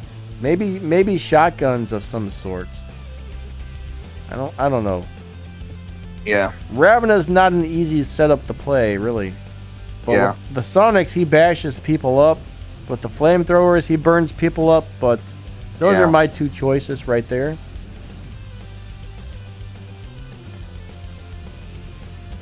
Wasp. That would be an interesting one. I've never actually played that. I haven't tried Pulsar or Wasp, but yeah, that might be something cool to try. Thank you, Adrian.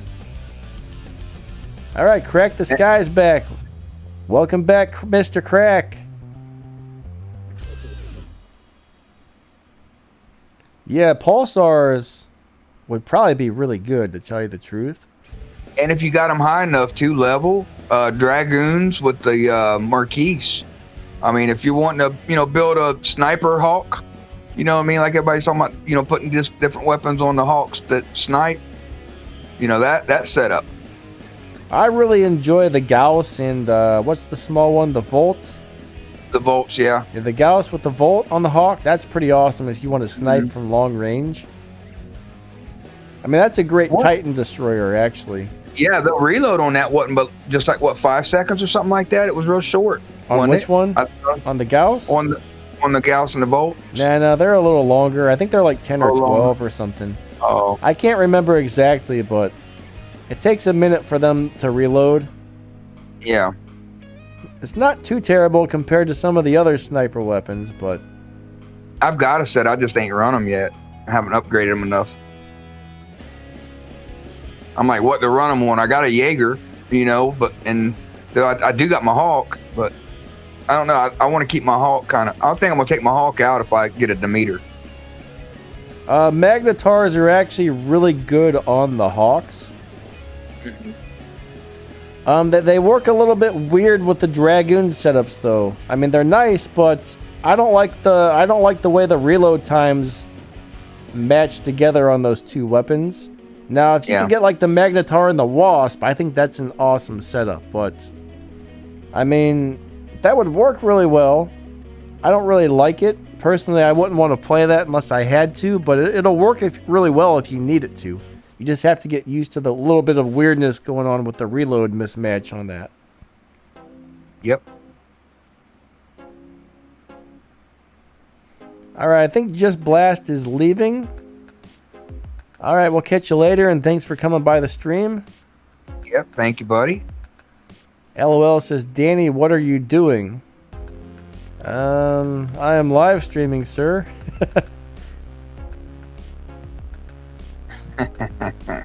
What are you doing? Here's your sign.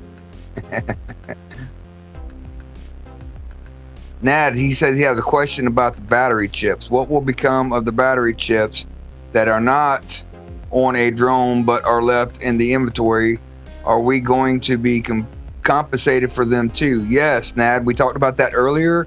They're going to be, for every battery chip you have, they're giving you the same tier, but they're giving you 2 chips for their shield chips, 1 purple shield and 1 yellow shield chip.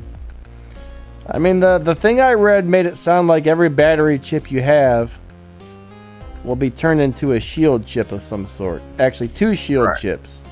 2 shield chips. So, yep. I'm not exactly... Unless I missed something.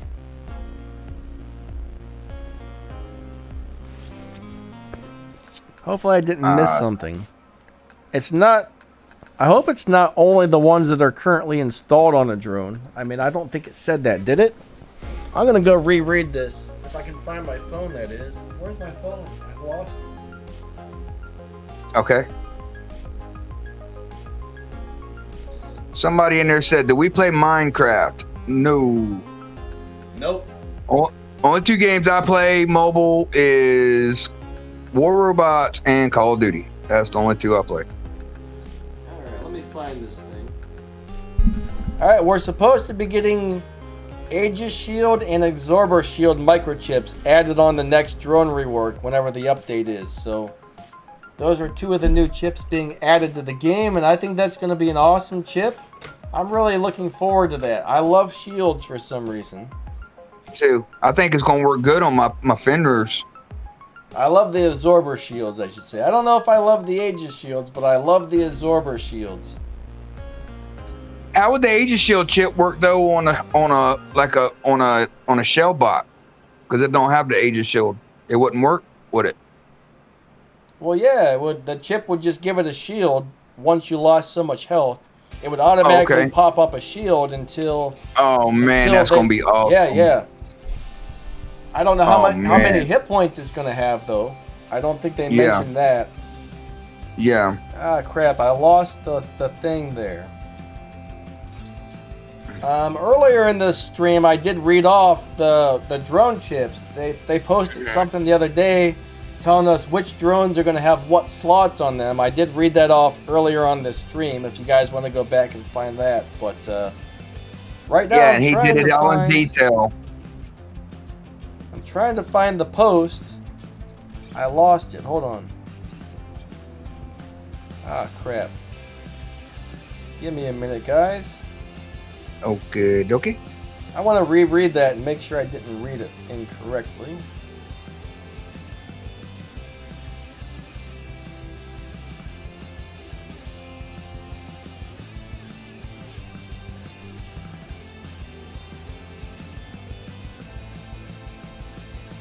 Now, where did that go? All this says is for each of the battery chips that you have, you'll receive 2 shield chips of the same tier. It doesn't say anything about it having to be installed on the drone for that to happen, so I'm pretty sure it that could be means, on a drone or off. If you got them battery chips on or off your drone, they're taking them and giving us the shield chips and instead. Yeah, I think just that's going to be really nice, actually. Yeah, just like right now, right? If you get a drone that's one of the silver drones in game, you're only gonna have like one drone slot, or one drone the chip slot on it. Like the glider drones and the Wasp and the Eye drone, all of them are gonna have 4 chip slots, and they're gonna be fixed chip slots. This drone is and each one of the drones are gonna be coming out with a separate ability. One's gonna have it's gonna be acid sprayer built in. One's gonna have defense mitigator, so they're gonna have different things. So, kind of simplifying it that way. Shoot. So you're gonna have the drones are gonna be fixed to a specific thing. I unplugged my headphones. 10-4, buddy. There we go. But yeah, we read off exactly what they said each one was going to have earlier in this stream, guys. Yep. Go back and look, guys, because now, if it's what they were saying was like the purple chips and the gold chips, the tier 3 and 4 chips, that they were getting a buff. So if they're at if it was a 35% defense mitigator, once you drop down, X amount of health or whatever they kick in, then we're getting a buff, something like 80% or something crazy like that. Said something like some of them might get a 50% buff, some of them might get up to an 80% buff, depending on which chip it is. So, right. Yeah, the tier 3 and tier 4 chips are going to be getting a really big buff coming up. Yep. So it's going to be good for a lot of people, and it's going to suck for a lot. Now, I've counted my purple chips yesterday, and I've got 27. I don't have any gold chips, but I got 27, so I'm halfway decent there. So at least I will have my purple chips I can run, and if they're getting a buff, kind of compensate. So, it won't be too bad on me. Oh, Maichi said she got all of her sonic weapons from giveaways. That's good luck right there. Yeah. That's the way you do it right there, Maichi. She's good at winning too, buddy. She gets in there and wins and stuff. Yeah, I don't on the big player. On the big giveaways and stuff like Adrian's and all them. I've never won on like Manny's, Adrian's, or none of them. I don't know. The small timers. I sometimes I'll win off of them, or the ones on Discord, the Pixonic giveaways on Discord. I'll win off of them, but Adrian and them, they just have like thousands of people go in there and post all their piloting platforms and enter that, and it's like, man, what's the odds? But there is a chance. You got just as good a chance as anybody. I'm not saying that. So I do go in and register. At least I am active with that. So Su Young, yeah, that does worry me a little bit. All right, those of us who don't have the really good chips are, just like it is now, though, the guys that have the really strong gold chips, their drones are way more powerful than those of us that have the tier 1 and tier 2 chips. So, I mean, I guess it's really not going to change too much, but we're just going to have to try and work on getting better chips. The nice thing is, though, if the chips don't hold as many slots, that means we're not going to have to upgrade as many chips. Yeah. Instead of having to upgrade like 8 chips for one drone now, it's only like 4. So in a way that makes it a little bit better, but yeah, I don't know if I really want to see the drones getting buffed, on those gold chips up to 80% stronger, because that is gonna be kind of hard to deal with for some of us, I think. I can understand like the purple drones being like 80% or 70% stronger, but the gold ones only need to be like maybe 30% stronger or something, you know? Because heck, if you stack them things, you know, once they get a buff, you know, and you can run like they got 2 A slots, let's say, and you put them on there, man, you imagine what output that's gonna give, even at that, you know? Yeah. You know. Hey, Midnight, what's up, buddy? Good to see you, and thank you for being a channel member. Much appreciated. Yep. And he said good morning too as well. Good morning, buddy. It's noon here. It's 12:50. We got about 10 minutes left of the stream, guys. Anybody got any last minute requests or questions to put in? Yeah, like when I talk to Manny in the chat room, Manny always seems like he's pretty nice, honestly. Yeah, we don't down. Me and Danny here at the podcast here. We never down any of the other YouTubers in here ever. That ain't what we're here for, do we, Danny? Nope. You know, we try not to stoop to that level. You know what I mean? Whether we keep our opinions to ourselves if we think that somebody's this or that. So, you know, it's not nice to talk about other people. So, unless you're saying good things about them, that is. Right. I agree. Especially if they're not here to defend themselves, you know what I mean? Well, like you told as a kid, you know, if you ain't got nothing nice to say, you know.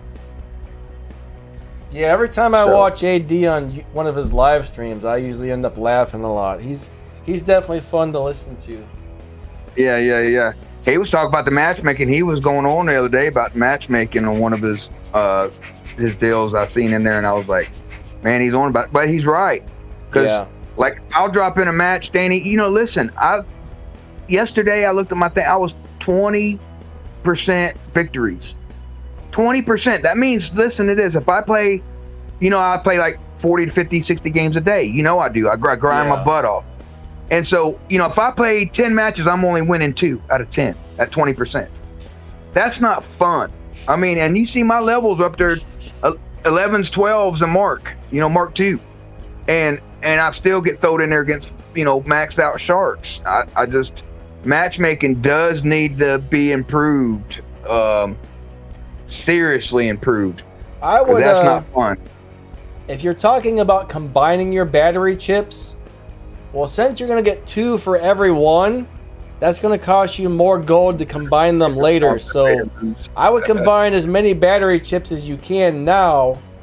All right? Because it'll cost you half the gold now compared to when you have double the chips later. So yes, combine as many as you can, I would say. Yep.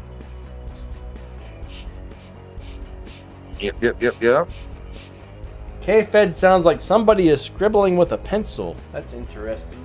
I ain't heard it on our comms on our end. Fenrir OP says he's done asked me. He says if I'd help him build a Hydra defense drone or an offense drone, buddy. What Danny and Ador's probably gonna do, you know, shortly after the other drones come out and the reworks there and all, they'll put it in. And I'm sure the other YouTubers, you know, Adrian and them will do the same thing and show you. But they're gonna get together and they'll show you offense, defensive type of drones and everything else. Yeah, Ador was a guest on my video the other day, and we went over a bunch of the drones, and we talked about building the defense drones and the offense drones. And things are going to be a little bit different after things change. So after things change, we'll probably retouch on a video like that again or something. But I think Ador's advice on, you know, Ador is really good at building the drones. So his advice on that video we made the other day is probably really good to listen to. Yep. But once the new rework hits, though, a lot of that advice is going to be the same still, because a lot of the chips are still going to do the same thing, but the drones are going to hold different chips, so it's going to be a little different on what you combine with what to work best, probably. Hopefully I said that right. Yeah. Well, Adrian just said, how is everyone's win percentage so far? Adrian, buddy, I'm at 20%, and I'm a dang good player. Ask I mean, I always squad with these guys. Danny, I squad with him out there and stuff. Matter of fact, Saturday, if you come in and watch our Saturday live stream, we're going to be in there squadding with an elite bunch of us killers. El Hawk, me, Adore, Danny, so Tattoo Josh. So, but well, the main problem is, all right, we get matched up. Like, let's just say me and War Machine are playing duos where it's just the two of us. You wouldn't believe how many times we get matched up against a full squad that comes in and wrecks us in 2 minutes. Like the other 4 guys on our team aren't trying to get beacons. They're not doing this. It's like half the time it's like our team, or even if I play solo, it's the same thing. I always I always seem to be put on the team that loses, and it's like the other team has players that are getting huge damage. They know how to play the game. My team's a bunch of dudes that play beacon games and they camp in the back corner and do nothing the whole time except for get wrecked. And it's just like, and it's just, the matchmaking needs changed a little bit. They need to find out like player skill levels and like average this and average that, because I don't know why it is, but it feels like 80% of the time I get put on the team of guys that has no idea what they're doing. And then the other team is like a fierce warrior squad over there that just stomps us. And, well, Adrian, go ahead, buddy, go ahead. And when you have like 1 or 2 guys that actually know what they're doing up against the whole team, and then the rest of your team doesn't, 2 guys can't win that battle. You know what I mean? Nope. No matter what we do. I mean, and we're playing smart and strategic, and it's just, and it's crazy. But Adrian had asked what was everybody's win percentage in there, but you can't go by that because you got guys that's in them low leagues. They haven't reached that wall yet, like where I'm at, and where Danny's at, where we're at up here in Champion League. Yeah, they haven't hit that yet, so they're not. Yeah, they're going out there going up against some guys that do drop down, tank down, and fight them and stuff. But the majority of the time, their win percentage could be 60, 70% because they're in low leagues. But once they hit up there in Champion, Masters, and Champ, let's see what their win percentage is. I rarely get above 50% anymore on my own account. I used to always be. It's kind of weird, but I don't see this anymore. But back in the day, it seems like you would get up to around like 70% win percentage. Yeah. And then you would start losing a bunch of matches, and you'd get down to like 30, and then it would put you on a winning streak. Then you get back up to 70, then back down to 30. But now it seems like a constant like mismatch on the matchmaking where the other team is way too powerful. Yep, I agree. But if we could if they could figure out some way to make the matchmaking work a little better, that would fix all of it. Yeah. You know what I mean? Oh, I agree. Adrian says whenever they do I will join your squad when iOS and Android merge. Well, that'd be good, but a lot of times when I go in there, they've took the camaraderie out of it a lot of it, Adrian, because like if you go in there and you run 3 guys, 4 guys, 5 guys, you're going to go up after a match or 2. You're full contingency out there running against maxed out spenders on the opposite team. And they close you out in a minute, 2, 3 minutes, you're done. But if you run solos, I see that I have a better chance of winning more games that way. Or if you run duels or a full 6, right? But they almost took the camaraderie out of there, that in between, that 3, 4, and 5 man squad. It's it ain't even worth it anymore because after a game or 2, it seems like they put you in an algorithm to where you're going up against full maxed out sharks out there. I don't know. See, most of the time I run solo or duo, so I haven't had that much experience with the 4 and 5 man squads. But all right, I have, and trust me, it sucks. That's why I say, my clan's very active, Danny. Like we get in there, we squad every day and all that, and I'll get in there, and if we got 3, 4 guys in there, because just at the time I ain't got a full 6, and we run it out there after a match or 2, we all separate, either run duels or solos again, back to running solos, because it's just like, where's the fun in going out and playing 10 matches and winning 1? Yeah. What's the fun in that? Taser, I've got all my Discord and stuff set to private because the second I set it to where people can message me or friend me, seriously, like thousands of friend requests and hundreds of messages just start pouring in like crazy. And I just can't keep up with all that, guys. I got 2 YouTube channels to answer comments on, and all kinds of other, actually 4 YouTube channels to answer comments on and stuff, and a bunch of chat rooms I need to be in. It's just too much, you know. I gotta try and keep all my contacts in as few places as possible.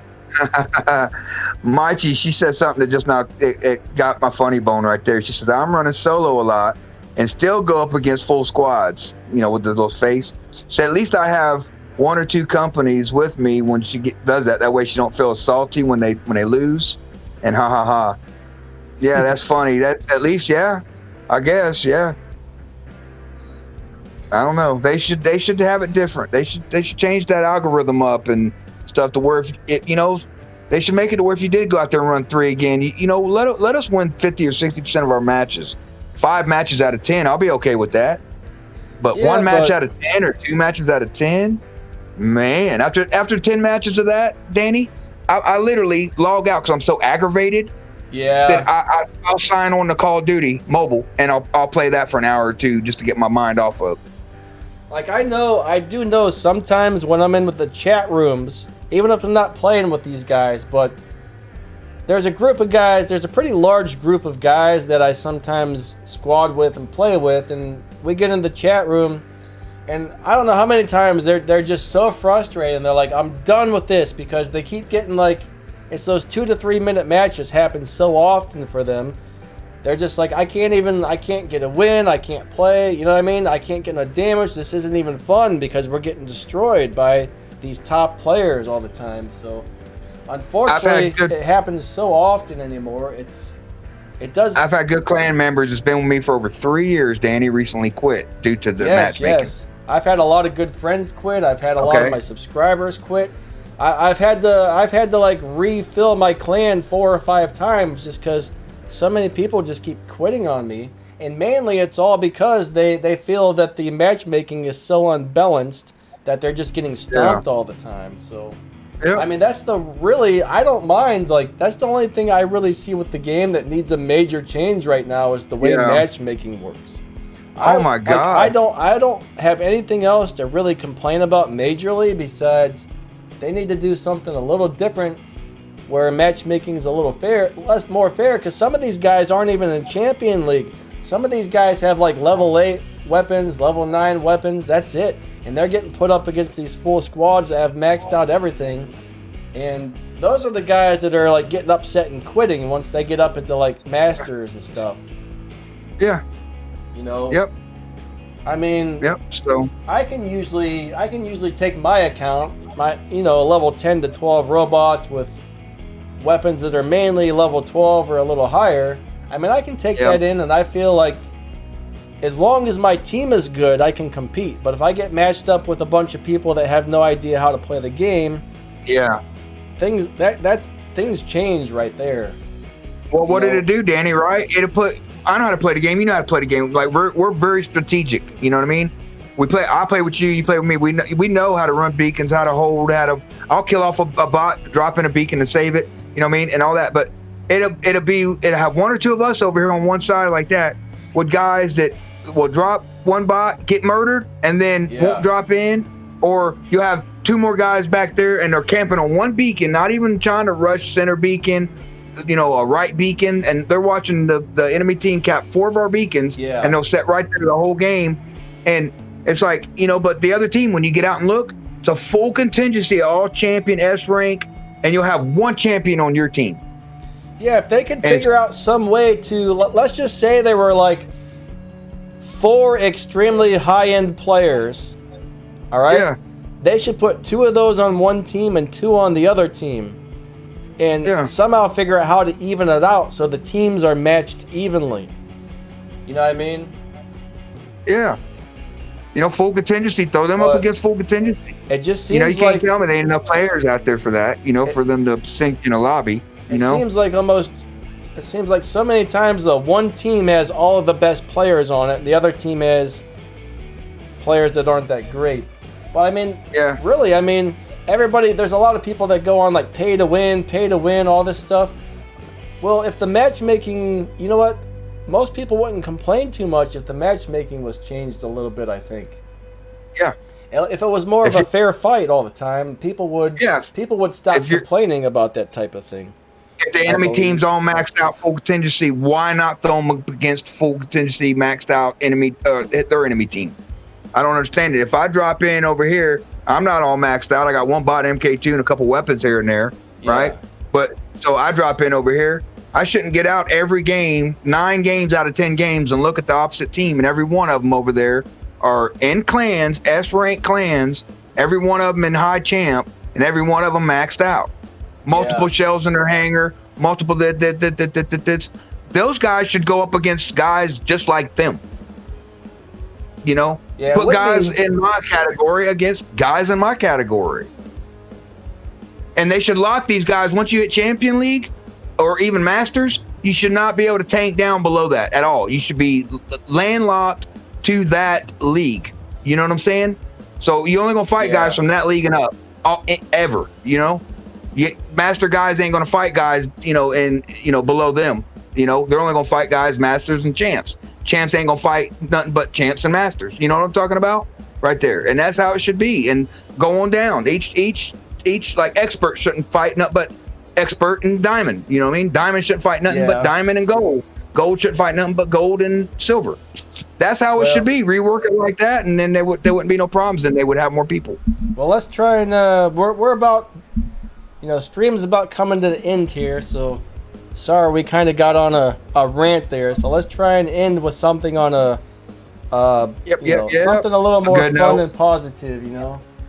I do admit. It's nice to say how you feel about things, but at the same time, it's more enjoyable when you talk about more positive things, So I love a lot of stuff in the game, though, Danny. I really do. You know that, buddy. And I'm very passionate about this game. And there's not a better game out here. I don't care what anybody says. Mobile, there's not a better game. But we just want to see it fixed and not go under eventually, one day. We want to see it for years and years. That's really all it needs, is for the matchmaking to be a little bit more fair, because there's nothing out there. Like, every time some sort of robot fighting game comes out, I play it to see what it's like.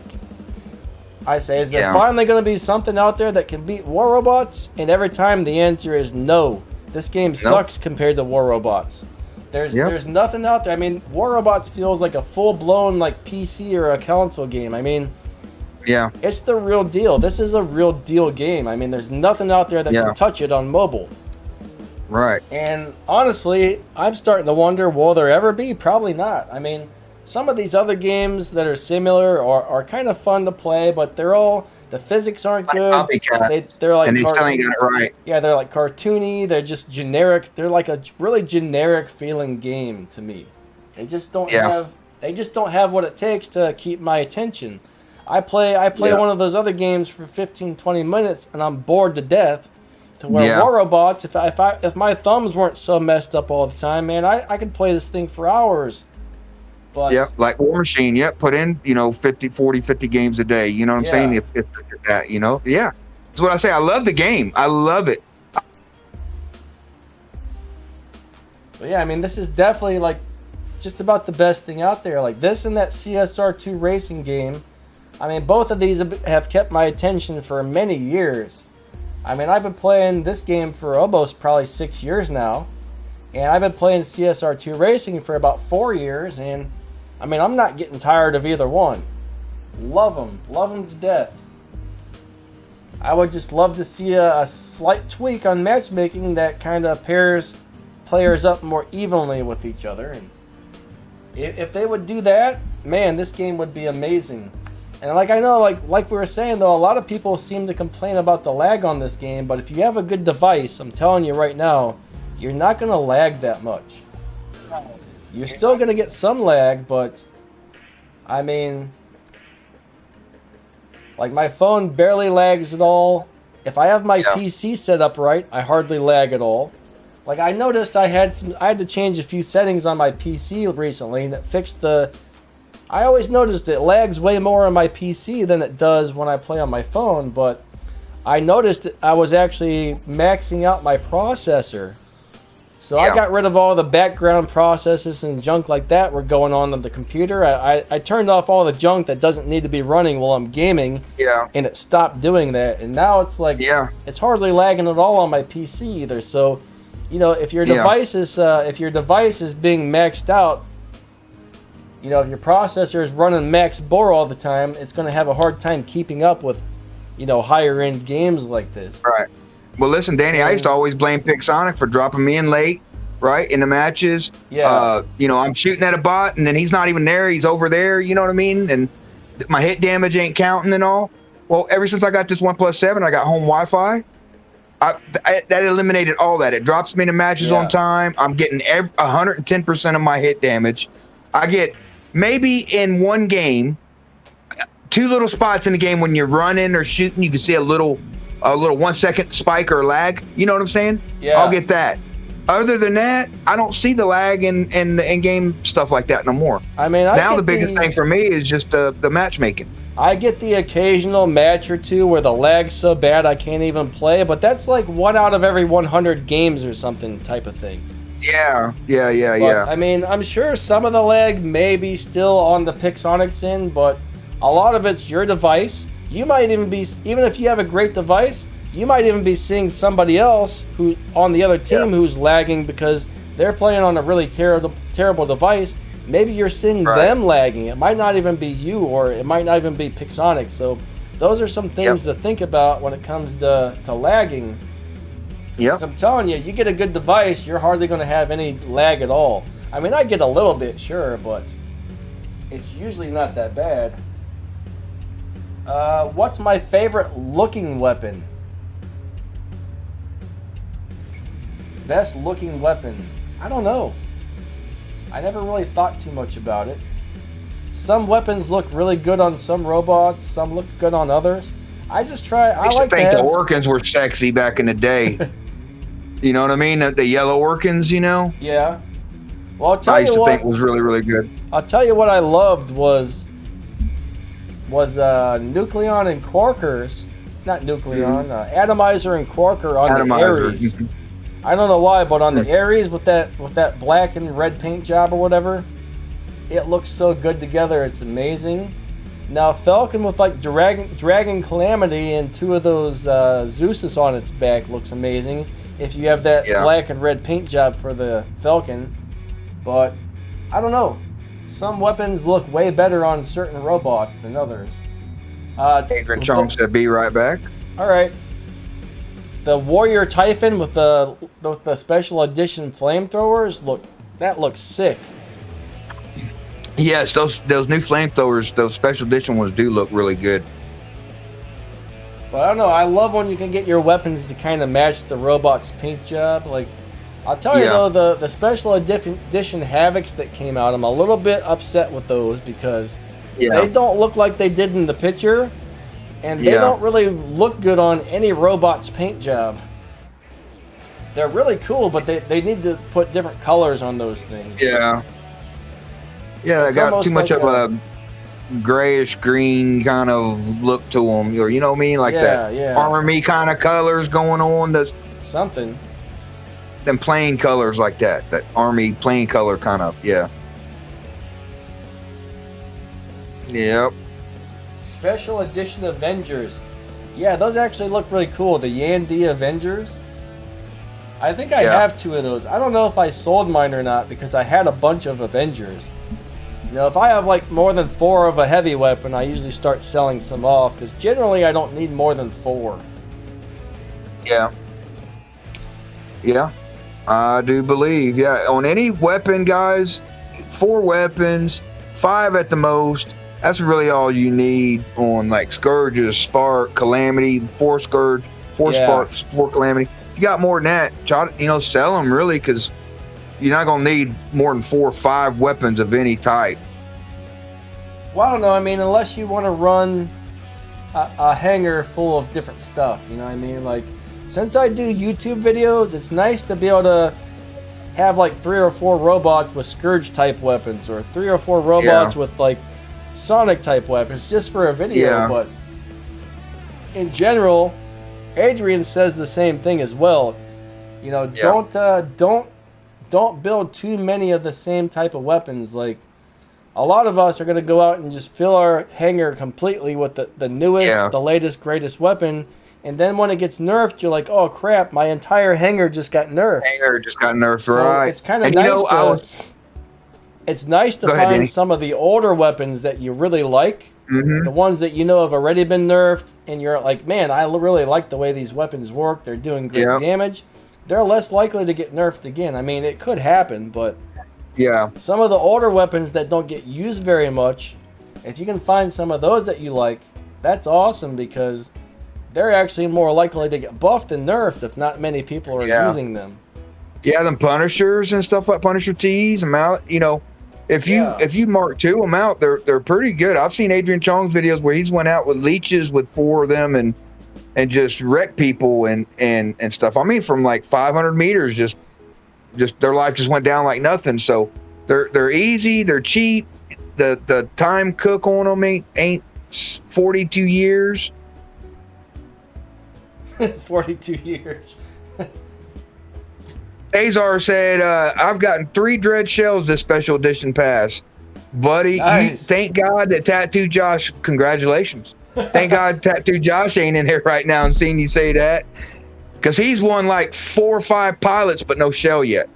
He's won a couple of minos. He's getting everything but what he wants. So he's all sad about that, because he wants a shell so bad. You just can't get that thing. Yeah. So, but congratulations, 3 of them shells. God. Midnight says he's going to keep the 68 Tulumbas. That's a little bit much. I'd probably sell some of those off, buddy. Of course, when you sell those old silver weapons, they don't give you much for selling them, but... Mikey said, yeah, Shelly Belly is awesome. I agree with you, girl. That's... Right now, my 2 favorite bots is my Fenrir and my Shelly Belly. My opinion. Just Blast, thank you, buddy. He said he's going to buy one of my t-shirts. That's really nice of you, bud. Thank you. Thank you. I appreciate it. Danny's got some really good merch. Yep. Yeah, Shelly Belly. I think that's Maichi's favorite robot right there. That is, yeah. I see her bragging about it on her Facebook post all the time, and when she gets like multiple kills with it, she puts it in there. So yeah, she does good with it. I do good with mine too. Maichi, please just don't get inside of Shelly Belly and try to ride it over Niagara Falls, okay? Oh Lord. It may look like the barrel that people take over the falls, but please don't try it. It's too deep. Wait, Fluffy. What's Fluffy? Is that Fenrir? I guess. Well, I don't mind. I call mine Mike Tyson. My cryptic Fenrir, my sonic weapons, and my wolf pilot. I call him Mike Tyson. I wonder if we'll see more robots like Shell in the future. I hope so, Adrian. I would love to see like a Titan bot Shell. You know, and that, well, they kind of do with a kid, but not the shell that wraps all over. I'd like to see a Titan bot Shell. I don't know why, but I really like physical shields. I don't like the blast waves as much, though. Like, if Shell didn't have the blast wave, I would like him a lot better. I just hate, I hate fighting against that. And you have like 3 of them run at you, and they all blow up at once and take like 90% of your health away, and you're like, well, crap. I tell you, Adrian, that's one thing that we need to talk to Pixonic about. If you have any, any pull with that, because I think that if you have 2 and 3 and 4 shells running at you in your face like that, that once you get exploded the one time, you should be immune. Your bot should be immune for like 8 seconds before you take another explosion. That's my opinion. Yeah, that would be great, actually. So in the future, I don't think that the shell needs to be nerfed. I think that just Pixonic just needs to make it where when it does its ability and shoots a bot, that another shell right behind him, right beside him, a second later, his ability ain't gonna go off and you take that damage. You should be immune for 8 seconds for the next blast. What I'm still trying to figure out is the shell. All right, when I use my shell's ability, I take damage. People are still able to hit me, but other shells, when they use their ability, you see those shields open up and I shoot them and they don't take any damage. I haven't been able to figure this one out. So it must be certain weapons can get inside the cracks and some can't. Adrian, do you happen to know if there's certain weapons that can damage the shell once he activates his ability. Because I can't figure it out for the life of me why I can't seem to damage these things when their ability goes on, but people always beat me up the second I use my ability.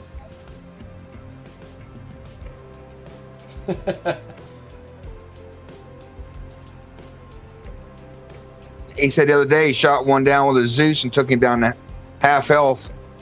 Zeus is a cool weapon. Yeah. I used to love my Zeus. I used to run 3 Zeus back on the Falcon back in the day. Man, I loved that thing. You get behind some buildings, you bring those Zeus out, you jump, you zap somebody, then you run over to the side of the building and zap them again, and then you run back to cover. That's about right when your ability ends on that one. So you usually get about 2 shots in. Yeah. I'll tell you what, that's such a good setup. Now that they buffed it, I bet it's awesome again too. I used to run a Zeus Carnage, and then I ran Zeus on my Lancelot and then 2 Scourges, and did really good back in the day. Now though, not so. You know, I wouldn't. I don't know. I just wouldn't run them. I wouldn't. All right, Midnight. Have a great day, buddy. It was good seeing you, and thanks for stopping by. See you. Good to see you. KD said Redeemer works for shells ready to boom you. I was trying to... Actually, the other day I had my... what was it? I think it was my Typhon. I had 4 Tyrans on there. I was amazed at how fast it was breaking the shell shields. It didn't seem to hurt him when he opened the shield, but it busted him quick. Yeah, but he might have been... That shell right there you're talking about, he might have been running that defensive chip drone, you know, on his drones, where once his defense mitigation drops down below 60% or whatever, it kicks 35% back in or whatever. Yeah, it's possible. I think some of those chips actually help heal the shields, or at least they say they do. So I'm wondering if, like, those chips, once your shield takes so much damage, it heals your shield back up. Unfortunately, we don't have a shield bar to find out. But according to some of those chips, it said it heals the robot and the shields. Yep, that's what I'm saying. You could have run across that. Daniel, low level shell, Danny. Unfortunately, my Zeuses are only level 8 right now. They might be 7. They're not leveled up really enough for Champion League at the moment. I used to run those in the lower leagues when I was like in Diamond and Gold. Right now, they still pack a punch, actually, for being level 8s, but one of these days I'm going to level those Zeuses back up a little bit. I want to get them to at least level 12. Last time I checked, they were actually pretty inexpensive to upgrade too. They weren't really that much, so one of these days I'm going to have to do that. Yeah. You're welcome, Adrian. See you, buddy. Good to see you here, and all right, Adrian. Take care. Yeah, like you said, if when that merge comes and we can play together, we'll definitely have to run a few games. That'll be fun. Yep. Yeah. Have a good one, man. Thanks for stopping by, and we'll catch you later. See you. I think we're about to close this out anyway, ain't we, Danny? It's 1:23. Yeah. Okay. We might as well go till the half an hour. You know what I mean? Why not? Okay. 6.5 more minutes. Sounds good to me. So, does anybody have any last-minute questions? All right. If so, let us know. We'll try to answer you. Bloxburger, yes, there will be a merge that's going to be dropping. I don't know how soon, but it's in talk that it's supposed to happen. Adrian even said once the merge takes place that he would go in there and squad with us. So, Taser, have a great day, buddy. Thanks for stopping by. Yep. Maichi's always so nice. She said, "Bye, Adrian. Take care." She's always a sweetheart. Bloxburger said, "Woo!" Yep. Jared said, "Bye."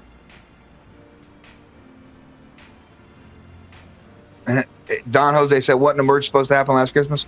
That was the merge for us, the squad against each other and with each other in there. That merge, because they lost a few players in different platforms, so they added that in there so it wouldn't take you 20 minutes to drop in a match, buddy. Right now, Android and iOS players can play together, but right now we can't be on the same clan, and we can't invite each other to matches.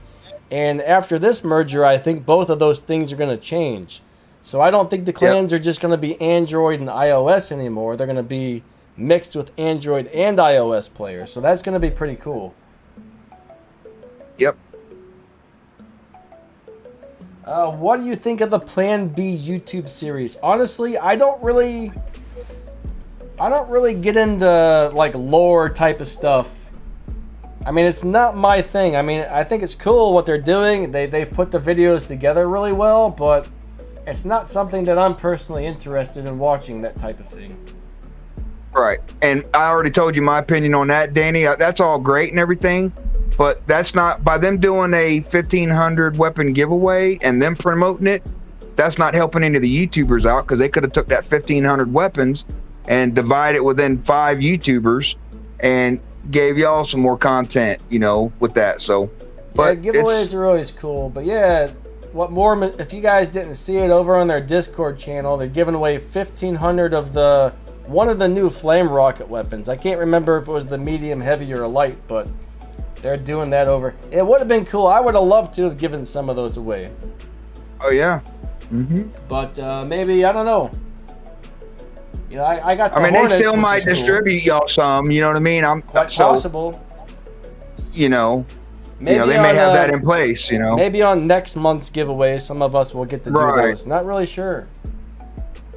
I'm sure, because they are new weapons. You know, so they will try to promote them a little bit. So maybe, you know, that's why y'all didn't get this first bunch go around. So, but there's a 1,500 weapon giveaway. Y'all check that out on the YouTube, or it's in Discord.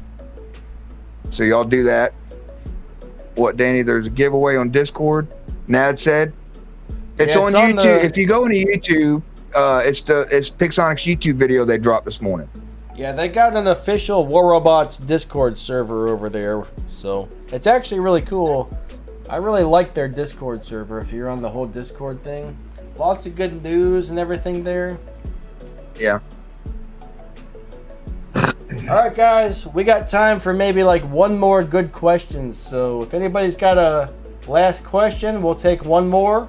Type it on in. If not, then we'll have to say adios and vamoose and some stuff like that. Yep. I gotta eat, and I got something I gotta do in half an hour. So 10-4. Also, guys, to mention this real quick, we do have another channel. It's called PSI. It's a Paranormal Science Investigation Inc. channel. So we just dropped a new video to that. So if y'all want to check that out, we have that on YouTube as well. It's called PSI Inc. is the name of the Discord channel, or I mean the YouTube channel. Yeah, if you go to my channel and you scroll down a little bit, you'll see my list of featured channels. I think I have my 3 other channels are all listed right there. If you guys would like to try and find the PSI. That's probably the easiest way to find it. Buddy, the one said, do y'all do that live? Oh, go ahead. Shadow Fox, I guess he just showed up, but unfortunately, it's good to see you though, buddy. I mean, even if it's only for a couple minutes, thanks for stopping by. Yeah. Thanks, Maichi. It was awesome to have you here today. Always a pleasure. She's always here. She never misses a show, you know what I mean? She's always here. Thank you. If you win a giveaway, they always come at level 1. All right, the giveaway the giveaway items are never leveled up at all, so they come at level 1. Well, unless it's like, I mean, some robots. There's a few things, like I think if you get a Thunder, it's going to be level 5 stock. So if you were to win a Thunder, it would probably be level 5. But the nicer items all come at level 1. You know what I mean? Yep. You're welcome, Dad. Thanks for coming, guys.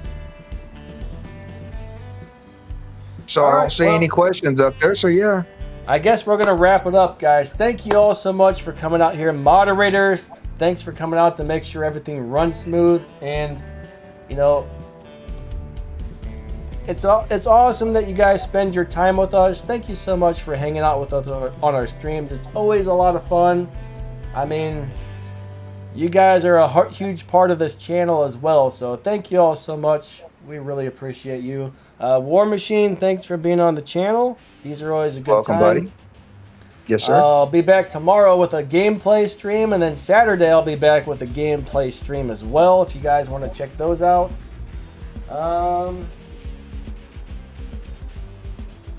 Let's see. All right. Now, Maichi has a YouTube channel if you would like to check her out. I know KD Live has a channel. LOL Gamer has a channel. Who else? Who else? Let's do a few shout outs before we go. Okay. I'm looking up the list too, see if I know anybody that has one. Of course, Adrian Chong has a channel, but I'm sure you already know. You probably all know Adrian already. Yeah. I'm just looking to see if anybody else that's in chat. Crack the Sky. Oh yeah, Crack the Sky's got a nice channel as well. He's off to a pretty good start on the old YouTube. So Tattoo Josh Gaming, y'all might want to check him out. He's a really good YouTuber as well. He's up and comer. He tries. Got really good content. Thank you guys. Anyways, I think that pretty much wraps this one out. So yeah. Yep. Maichi, we'll be in contact with you about Saturday. If you got time to be on the live stream Saturday, hopefully. But yeah, you guys are great. Thank you all so much, and y'all have a great day. Yeah, Adore has a channel. It's called it's called the Gaming Trend or Gaming Trend, one or the other. The Gamers Trend, I think. The Gamers Trend. Yeah, that's right. There you go. Yep. All right, guys. Thank you all so much, and y'all have a great day. We'll see you later. Peace and chicken grease. Bye. Thanks again. You're all awesome.